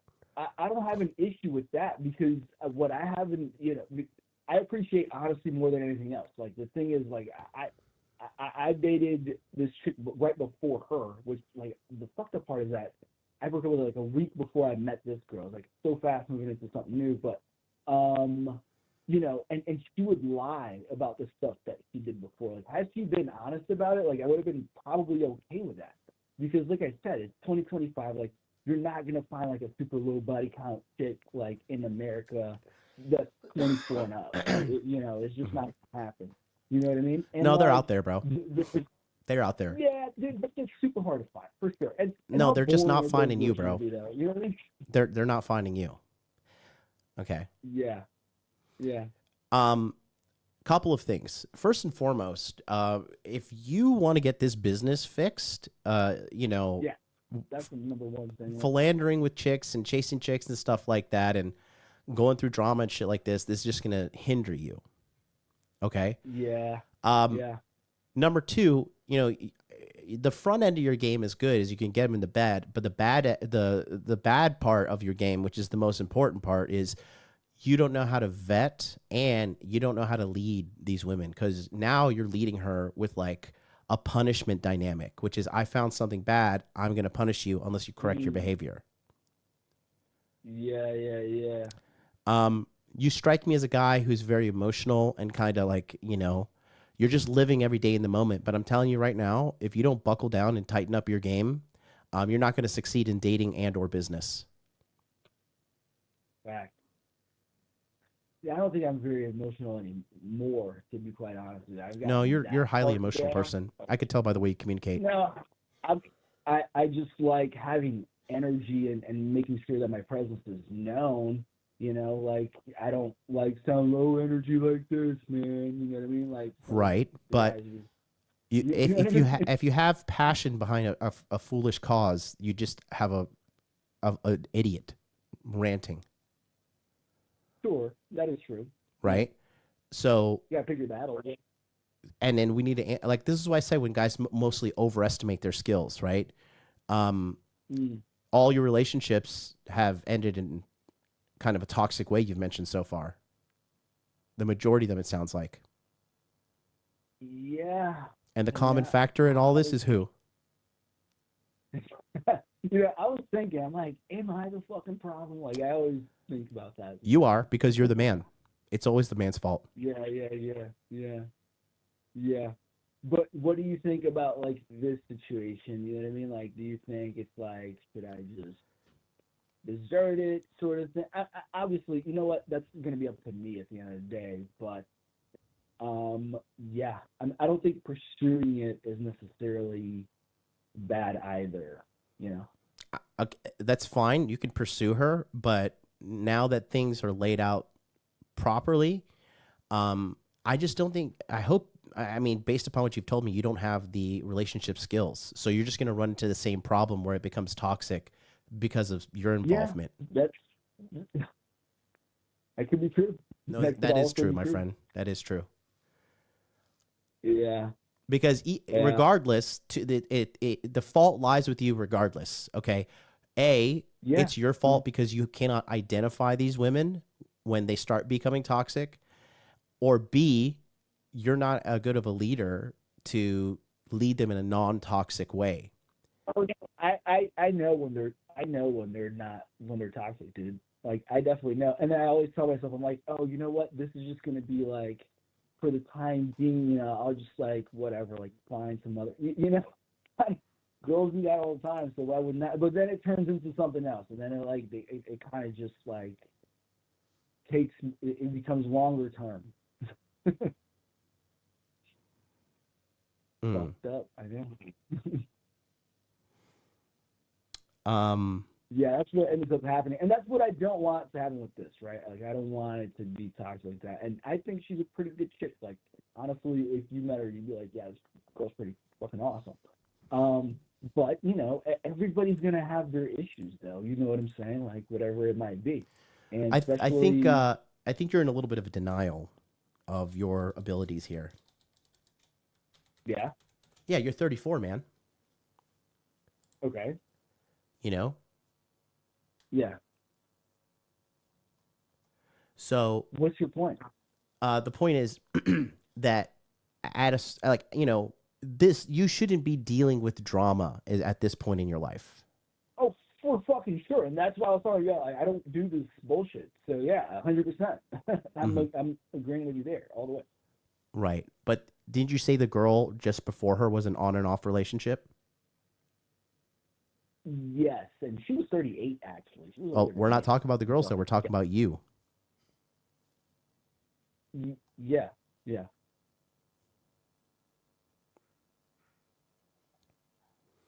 Roger. Okay.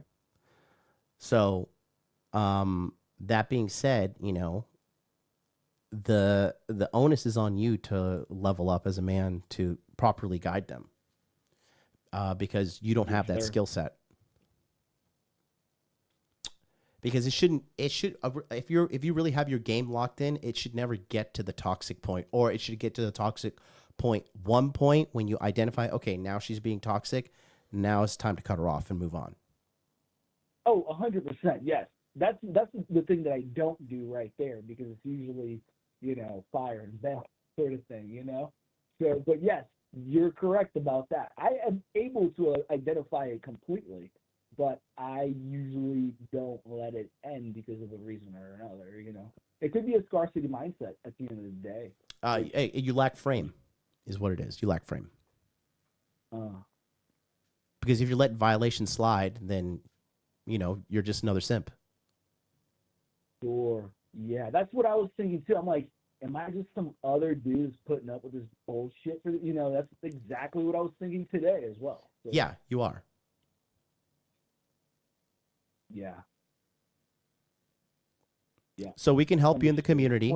We can help you in the community. And you definitely need to get locked in and organized, because if this is where you are at 34, we really need to do something. We need to do some drastic changes immediately to course correct you, because you're heading down the wrong path, and you're heading down it in pretty high speeds. Word. Yeah, no, I'll come. Like I said before, I was part of the group there for a while. Which group? I've had several groups. Huh?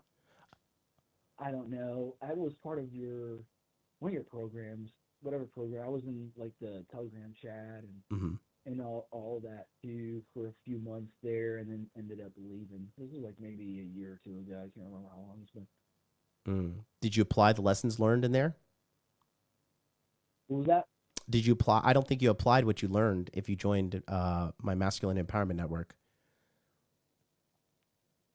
Because you wouldn't be in this situation if you did. I did, but here's the thing. Like, I did it towards just like a short-term gratification sort of thing. You know what I mean? Like, it wasn't for, long-term gains. And that's, the red pill or, whatever, what do you call it? Just self-improvement in general. It's perhaps been always towards like short-term goals versus like a long-term thing. So that's one thing to think about. Yeah. But yeah, man, this has been pretty good. Like I said, I might really actually go back. It'd definitely be good to have another tool in the toolkit sort of thing. Yeah, I'll tell you right now. I tell you right now, everything that I've collected from this call, it just seems like you're not taking much seriously.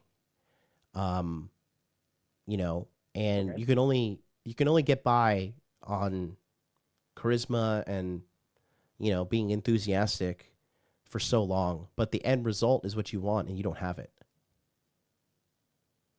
Yeah, I guess so. There's no guesswork. You're still doing it. You just immaturely engaged with a woman within a month. What do you mean? What? Call me with your question. Oh, what? I was currently engaged with a woman within a month. What do you mean? I didn't understand. Because you're not paying attention. Are you doing something else? No, I'm totally listening. I was looking at you at the TV. I got you on my TV over there. Okay, what I'm trying to say is you're emotionally engaging with a woman in an immature way, and this is the most recent woman in your life. So I'm going to try. What I'm telling you is like even now you still lack the skills that you need. Right. So too soon for emotional. Yeah. No. I mean, but here's the thing. Like, he actually wanted to move faster into a relationship. I had to pump the brakes, sort of thing. You know what I'm saying? I was the one who was slowing it down the whole time. So yeah, I don't think I'm that emotionally involved. Like if she were to walk away today, I'd be like, all right, well, just have to find somebody new. You know, it's not like I'm. Yeah, but the problem here is you. So you're going to find someone new, but you're still going to run into the same problems because you haven't fixed your own problems internally. Inner game. Yeah, yeah. So, and that's what I meant to say this in the call as well. I think some of your best stuff is your inner game material, for sure. I think that's like really good material that you have. And Thank you. It's like the best work you do. Thank you so much. Yeah, no, for sure. I really mean that. And I should go back and watch some of those videos. And I do want to do the Masculine Empowerment Network. That one I've never done. I think it's like a, what is it, like seminars and stuff like that you hold, right? And then you have the body language stuff that I've heard that stuff's good too. But mostly for the inner game stuff. Like that's your that should be your bread and butter. It's not, but thank you. That's very nice to hear. The highest performing stuff I have is the body language stuff. But okay, well, here's what I'll tell you. Okay, you need to get into monthly coaching. I'm going to tell you the same thing I've been telling all the people that I think are a good fit. And if you could consistently remember to show up and come to the calls on Sunday, 9 p.m. Eastern Standard Time, twice a month, plus the Telegram chat, we can get your business in the direction it needs to go, because right now it's heading down the wrong path very fast. This business will fail. Yeah, that's the main thing for me right now. Right. And the way you're operating, the way you're doing things, the statistical probability of the business failing is way above 50%. I would say probably around 80, 85, maybe 90%. Yeah, I would join, honestly, dude, just to see if I can get some of your help with that. I would honestly join like tomorrow, not today. Just to get some help on that area right there. Well, it's the monthly coaching, and it's at my website, modernlifedating.com. And you just go to modernlifedating.com/monthly. If you see me on the TV, you'll see this when you go to my website. It's here. And then you're just going to click here on Get Monthly Coaching on that big green button. Really easy. And then we'll get on a one-on-one call. You and I will do the onboarding call.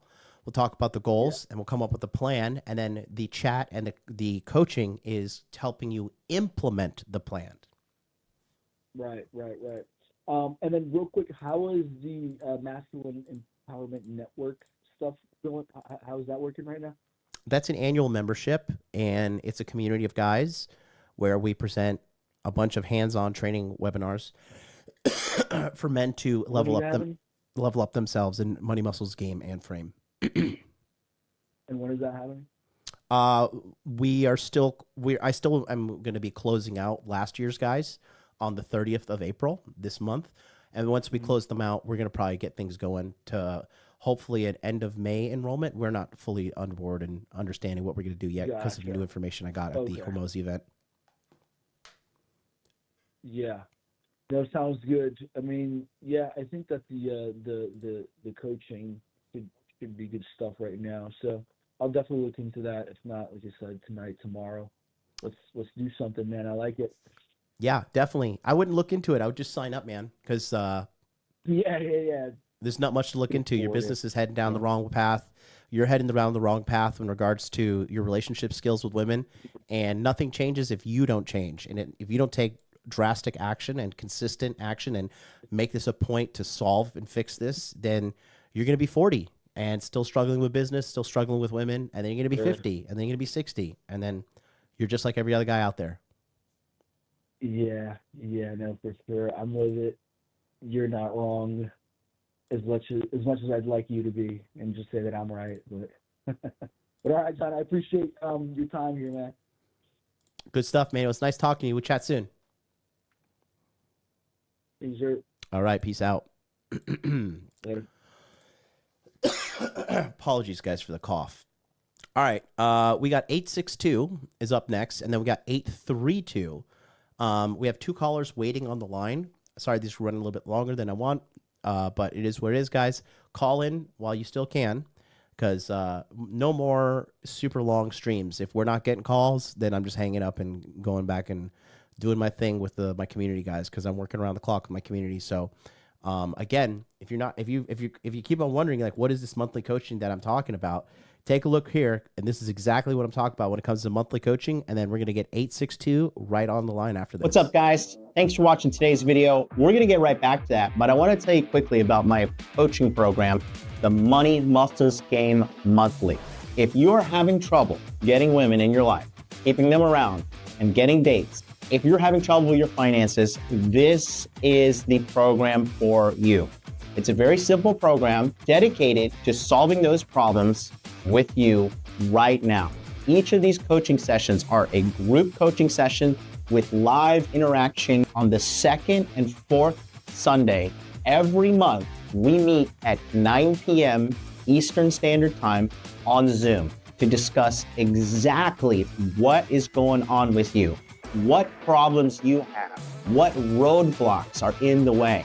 And then from there, we come up with a special plan for you to get the results that you want. I know what you could say. There's all this free information on the internet. There's all these free content creators putting all this stuff out.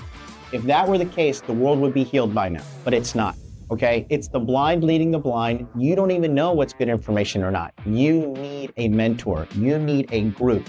You need a tribe, and you need to be held accountable. That's what you have in the Money Muscles Game Month. In addition to that, we have a free 24-hour support Telegram chat where you can link up with other like-minded men just like you who are dedicated to solving their dating and money problems right now. So if that sounds like something you're interested in, I want you to stop what you're doing right now, go to modernlifedating.com/monthly, sign up, and then you're gonna get an email sent to you with a Telegram link so you can join the Telegram chat and get on your plan to fix your problems immediately. Do not let another day go by where you silently suffer, lying to yourself, saying you're gonna figure it out, because you won't. You need help, you need a mentor, you need group support. That's what I am, that's what my community is. I've dragged myself from the depths of poverty to the tops of financial success. I've dated hundreds of women around the world. I can easily teach you how to do this, and it's a cakewalk. But it all starts with you going to modernlifedating.com/monthly and signing up today. Thanks so much, and let's get back to today's video. All right, let's go. Links in the chat, links in the description box below. Sign up and talk to me one-on-one. Let's go to 862. 862, you've been holding for an hour. Thank you so much for your patience. What's up, brother? Hey, Jonathan, how you doing? Good. So what I mentioned in that comment is I just simply wanted to, like... Who is this? I'm sorry? Who is this? Christian. Oh, okay. Christian Bonilla. Got it. So you're in the chat. Let me pull up your comment real quick. Because I saw what you were saying. And you said that it's men's fault for the current state of dating. Yes. Are we going to ignore mass propaganda spread amongst females, anti-masculinity, social media, OF, that also played a role? And what made this possible is the nuclear family destroyed. So, okay, go ahead. You think it's not on men. You think it's on, you think what? Like both genders are affected by this. Mm-hmm. So, I mean, of course, we're not going to say that men who are actually lazy, or a coward or antisocial. I mean, those guys exist, yeah, regardlessly.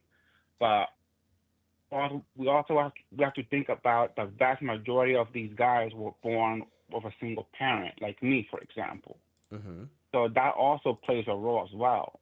Mm-hmm. And then on the female side, we all know what happens to females who unfortunately grow up in a single parent household. Mm-hmm. So I mean, so I mean, yeah, in certain, I'll say percentage of men is their fault, but in general, honestly, it affected both genders when it comes to dating. So that's all I have to say. Okay. So let's talk about you, because you think this is the problem in your dating life, right? Well, me individually, I really like my years going to the club were very short-lived. So I was going out between 2015 until 2017, and I don't know, maybe it's not me, or I may have an issue as well. I'm not disregarding that. I'm not a talkative person. I'm not very. I mean, I am social when when I feel it's the right cue to get in, or when they talk to me. In general, I just don't go out too much. And if I do go out, it's like around locally, or sometimes I go to the city. I'll take the train, just to leave the house, just to, keep myself visually busy, or like, I'm recently got back to studying copywriting. So I do that. I'll go on AI on X, and yes, I tell the AI, hey, I want to form this e-com business. What are the best products? Okay, what's the cost, startup cost that I need, or what's my budget? So I do things like that, and also physically, I go outside, run, and go to the gym before that. But overall, I just don't have that. How do I say? I don't have that will no more to even pursue a girl. Okay. I mean, if I do talk to girls, it's very brief. But all right, let's that individually. I got it, Christian. Let's cut to the chase here. When did you sign up for the Masculine Empowerment Network and join me? I think it was around 2021. Okay, so it's been 4 years. 2022. I don't remember. It was between around that time. So it's been 4 years. Last time I remember, you were living at home with your mom. Are you still living at home with your mom? Fortunately, yes. Okay. How much did you weigh when you signed up for the Masculine Empowerment Network? Around like 270, like 260-ish. Okay. And how much do you weigh right now? Around like 236. Okay. You told me a different weight in the chat. What did I type? I remember I typed 236. Did you? Yeah. Okay. So it's been 4 years. Do you have any career going? Do you have anything under your belt? A career? So it's more like a skill. I'm still, like I said, copywriting. I also do like digital marketing, social media content, podcast production. Yeah. More like into social media as a career. Okay. Are you making more money than you were 4 years ago? But I'll say slightly more. How much were you making when you signed up, and how much are you making now? When I signed up, I used to make. I mean, I had also 2 jobs, so there's a little bit more. I would say around 2,100 a month on average. When was that? Around the 2020, 21, and around 22. Okay, and how much are you making now? So now I make a little bit less, and also that company that I work for has been struggling as well, and yeah, and then on the sidelines I would do other things, so I would say around 2,000 or like 1,900 a month.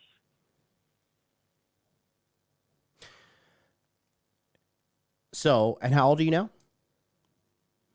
31. Okay, so you're 31 years old. you're making less than $25,000 a year, you're clinically obese, and you live at home with your mother, and you're blaming society for women. Well, no, I wasn't blaming. I was just saying, like, You were blaming.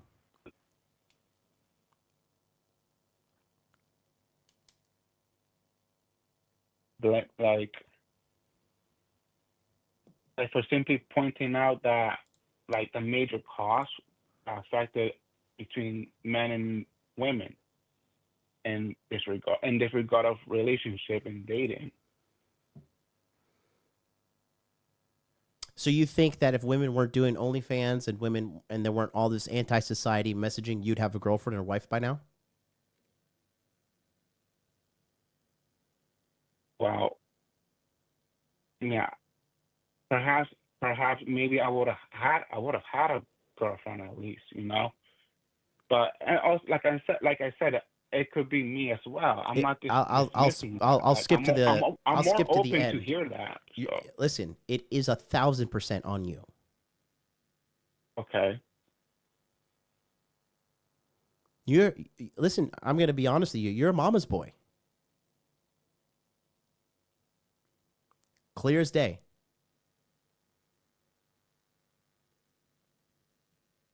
You live in the richest and most financially prosperous country in the history of human existence. Do you have any kind of mental retardation or handicaps that I'm not aware of? No. No. Thankfully, no. Okay.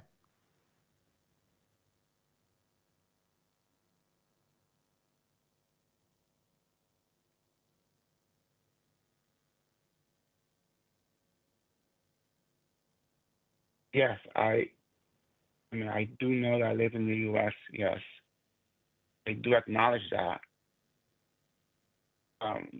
Like within me, it's like I want to do it, and then my other half is like a black pill quicksand. No, if you know what I mean. It's black pill because you're not giving effort in your life. You're not leveling up. You're not taking things seriously. Okay? Because another guy from New York joined in 2021. And he was obese. And I told him, you are fat as fuck and you need to lose weight and you need to take your life seriously. And guess what? He lost all the weight. He has an amazing girlfriend. She's loyal. She's submissive. She cooks. She cleans. She does everything for him. He's not incredibly rich. He's not incredibly good looking, okay?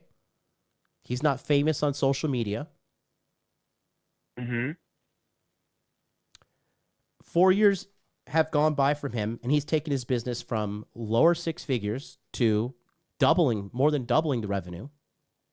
He's lost 50 pounds.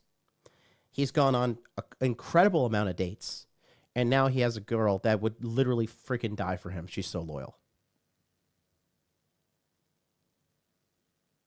Why isn't he calling in and complaining about OnlyFans and complaining about societal decay and all this stuff? Because he is a man who took his own life into his own hands and turned everything around, and you are blaming everybody. You're blaming outside sources. You're blaming everything. You said the company's not doing so good. Well, that's because you don't have a skill set that's valuable that you can go to another company. Or you don't have the wherewithal mentally to think, oh, wait, I'm wasting my time at a crap company. I need to jump. But you're still watching men's self-improvement content, but you're not self-improving. So you're a red pill masturbator.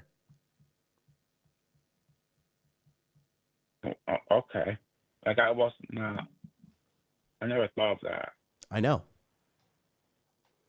You're not taking your life seriously because you're comfortable being where you are. Period. So we could sit here and blame everybody, blame, or we could take accountability and turn our lives around. You have chosen your path, the path of the victim. So then, good luck.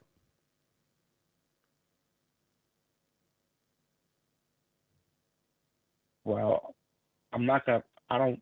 I'm not gonna let that be a part of me no more. We'll see. Which is, I mean, I do feel like I do need help mentally, I would say. Mm-hmm. Like not mentally, but emotionally. You know what I mean? Like in the inner game. I do feel like my guy's telling me, all right, you need to go in a little bit deeper. Like something's on that I wasn't able to get rid of the first time.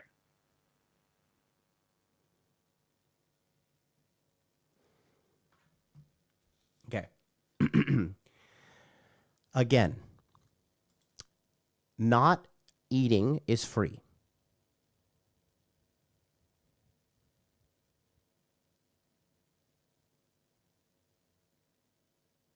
Do I really need to elaborate furthermore? Not eating, yeah. I mean, no, I understand. Yes. So you understand, you just refuse to implement. Because it's 4 years later, you could have lost all the weight by now.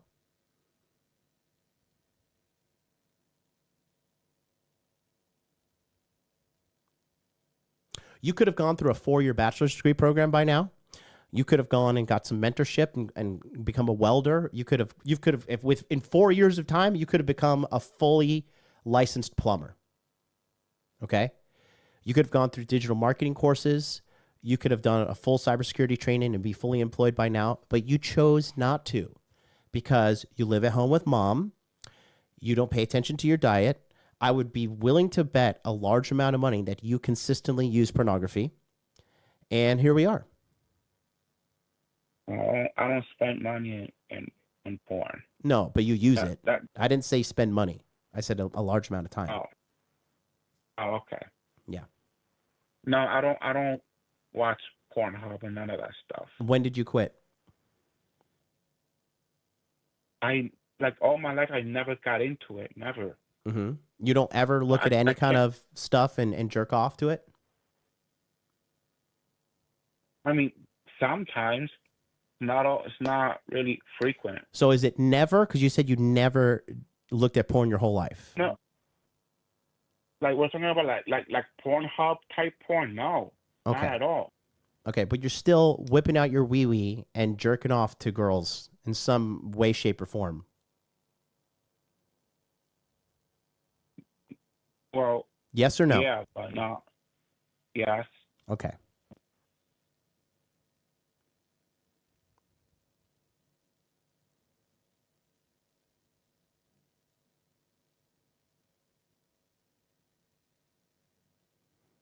So please don't come into my chat and write all this nonsense when you're not even implementing what I talk about. Okay. Okay. Have a good night. Take care of yourself. Best of luck to you. All right, let's go to 832 is up next. 832, you've been holding for 46 minutes. Thank you so much. How can I help you today, sir? Hello, John. It's G-Money. I have a dating question. Let's go. All right. So I've been doing approaches, and I think I'm having trouble just doing the initial conversation. So I'll approach the girl, shake her hand, and I'm just trying to ask her questions. I'm kind of like a 22 questions guy, trying to get information, get her to talk about herself so she can open up more. But it's just kind of hard when a girl doesn't have much of a interesting things to talk about, or of course she's cold and she's not interested, I guess. I'm trying to look for better ways to strike up conversations, essentially. If they're not interested in you, they're not going to want to continue to have a conversation with you. So what's the constraint? Where are we going south? I'm going south. It's just I'm asking questions like, oh, where are you from? I'm asking just like, there was a girl I just approached today. She was from some university. And I said, oh, you're from a university. How's it over there? And she's like, oh, it's nice. I kind of ask, I say, well, you're kind of fit because she was at the gym. Are you an athlete? And she's like, oh, I'm in sailing, essentially. So I'm just trying to pry information. She wasn't like opening up that much there. Mm-hmm. And why was she not opening up? She wasn't interested. Right. So when you notice they're not interested, you move on. But Yeah. let's turn the page here for a second. What's going on with your employment situation? Because where are you going to invite her back? Where are you going to take her on a date?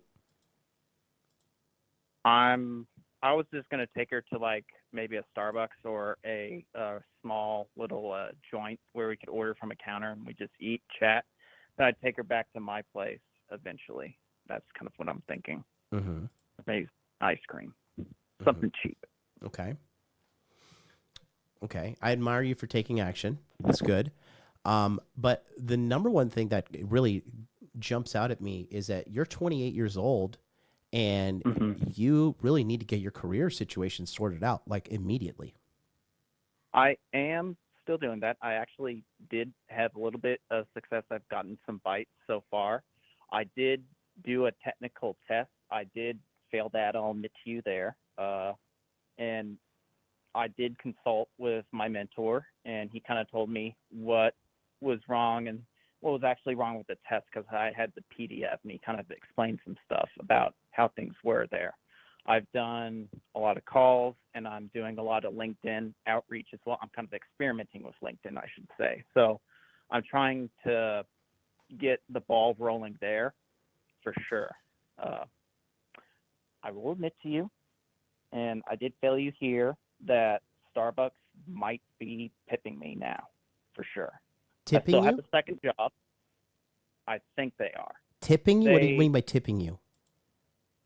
A performance improvement plan, just not admitting it to me. There's been new management there, and it's only been 3 weeks, and they're already wanting to look at me.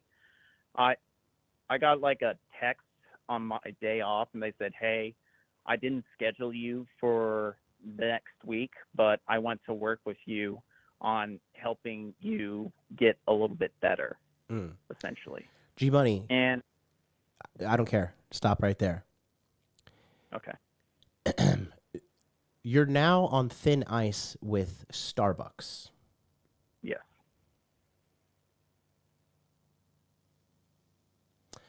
You've been studying for the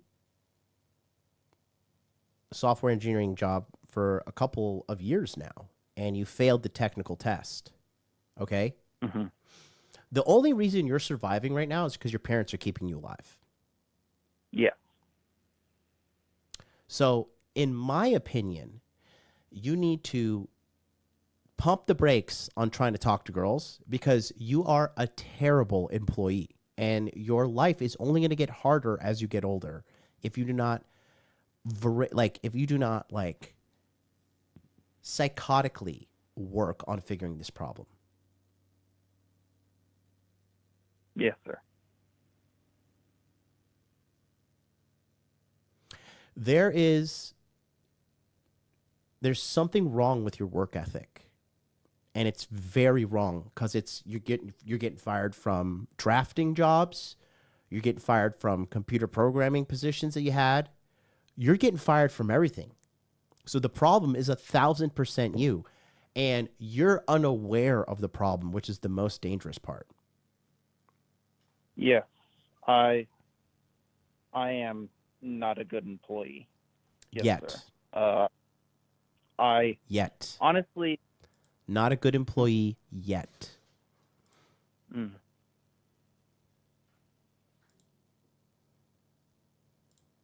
I do think when it came to the drafting and the Starbucks jobs, what really made me not a good employee is like, I'm 1 foot in, 1 foot out. I want to get a good coding job, but I'm just taking these jobs temporarily. Yeah, but you are not performing well, even at like baseline jobs, like super easy jobs. Yeah. So don't give yourself an out saying I'm not taking it seriously, whatever. Okay?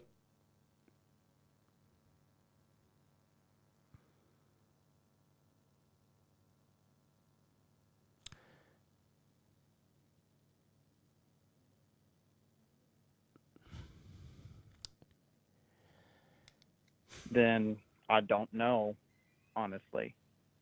I know there's a pattern when it's about to happen, but I don't know what's causing it then. It's your it's your behavior. It's how you are behaving at work. That's what's causing you to get fired. I don't understand now because I'm trying to like be nice, not be argumentative with people now, but I still don't know what could be wrong with my behavior besides performance. What I want you to do during this week, and I only want you to do this, okay? Write this down because this is important. Yes, sir. Getting a pen and paper now. All right, got it. Okay. So you need to ask whoever's evaluating you, be like, I would like to know exactly where I am needing to improve. And I'd like to know with as much possible detail as possible because I want to do better at this job. And don't worry about my feelings. Just tell me directly.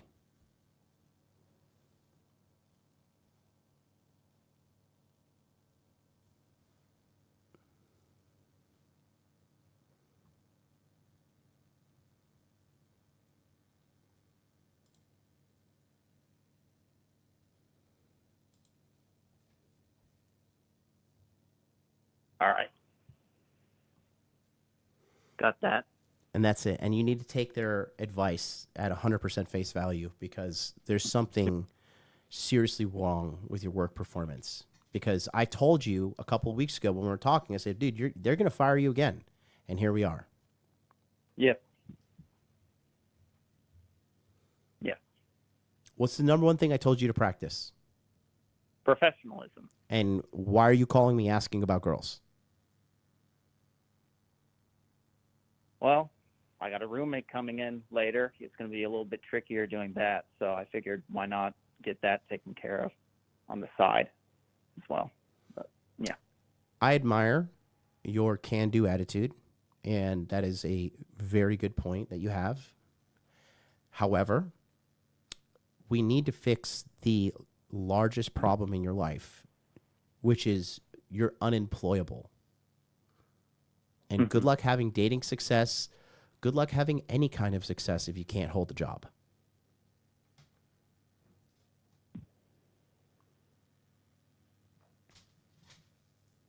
We're live on YouTube. Does somebody in the chat keep on asking where we at? I mean, yeah, we're live on YouTube. Modern Life Dating, all one word. Subscribe and turn the notification bell on there. That's the primary place I've been streaming since 2019 when I started. So yeah, Modern Life Dating. But yeah, going back to you, G Money, you need to be like, okay. Another thing you need to write down is where did you fail on the technical quiz, so you can get past these technical things that are messing up with you. But regardless, you're still going to get fired because you're getting fired from fucking Starbucks. So we got to figure out, why are you a bad employee? We need to figure out where are you lacking, okay? Because this is a huge problem we got to identify, my friend.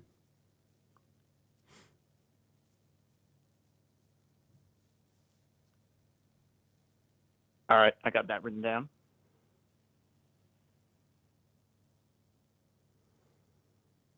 This comment from Not Mormon Anymore, he says, when I got on a PIP at my plumbing job, I began asking constant sales and technical advice on every job, every day from top performers. Perhaps try something similar, right? That is, and this is a guy that takes my coaching advice and does what I say. He has a very good success with dating, and it's only a matter of time before he's a licensed journeyman plumber or he's going to be printing. But you, going back to our largest constraint, is we don't know what is wrong with you, but something is very, very, very wrong. Because this is where, how many jobs have you been fired and laid off from? This would be my third if I am fired, so 2 so far. Fired or laid off. Right. And every company has had trouble with you, though, right? You've been fighting or squabbling with somebody. Yeah, I find myself. Yeah. And I'll tell you something. Fighting, squabbles, drama, that is a poor people's pastime. Anytime somebody says, oh, we had some drama over here, we had some drama over there, I know I need to get away from that person because I don't deal with drama in my life. Okay? Could I ask this? I tried the first time to be nice with people, the first job, and then the second job, I just didn't talk to anyone. The third job, I just tried to, not be pushy or whatnot, and I'm still finding myself just to avoid this stuff. And that's kind of the problem I'm having right now. Avoid I don't what? know why. Avoid what? What are you avoiding? Just avoid people getting upset with me, saying like, oh, we don't like this, we have a problem here. I'm just trying not to get pipped again, get in trouble. I'm just trying to, be a, let's just say, normal guy, an unsuspecting person, so no one wants to take a look at me deeply and start, picking apart, how's his performance or whatnot, essentially. Okay. I'm trying to remain under the radar, and that has failed. Yeah. You're the problem is that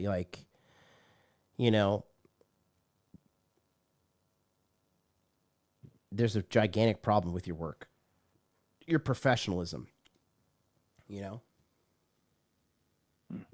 Something's seriously off and wrong. So let's see if we get some light. And you know what, if you can, record the conversation you get with the PIP person. Okay. Record it. I do have some text I can send you. I did ask that question, what do I need to improve? And they didn't give me any answers. Who did? I'll send those to you. Wait, you recorded something? No, I have text of the conversation I had when they contacted me initially, and I think I was on a PIP. I can screenshot them to you and DM them to you right now, actually. Put them in the appropriate area in the monthly coaching, and let's get back on that. All right. I'm screenshotting them now.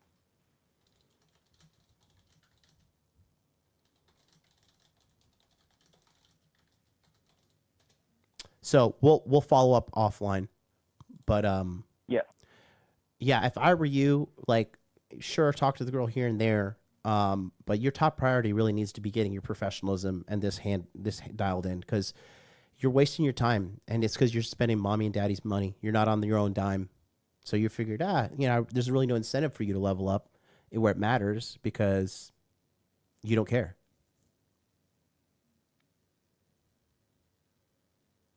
Don't companies not care as well? Because I heard you say that with Parth as well. I'm not the poster child for, a good employee, but, they don't care as well. Yeah, but so okay, let's just say the companies don't care about you. Now what? You still suck with women. You still need a job.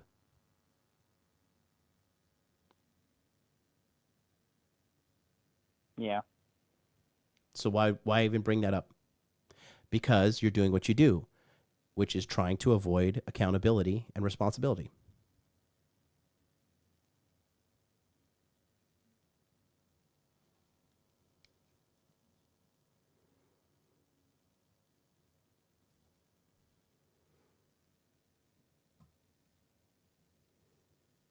We'll talk more on Sunday. Yes, sir. All right. No more calls on the call line. Guys, thanks so much for watching. And don't forget, if you want to join and get direct coaching with me, one-on-one consult, and so much more value, my monthly coaching is the way to go. Do not waste your time. You may be thinking, oh, I'm not as bad off as some of these guys on the calls. I assure you, if we have a conversation, I'll find something.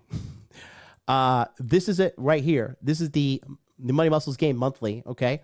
Scan that QR code in the top right-hand corner. But again, what do you do when you get this call? You get an immediate onboarding consultation with me to develop your plan to become a high-value man and to get exactly what you want for the monthly coaching, whether you want to improve your money, your fitness, or your lady, your lady skills.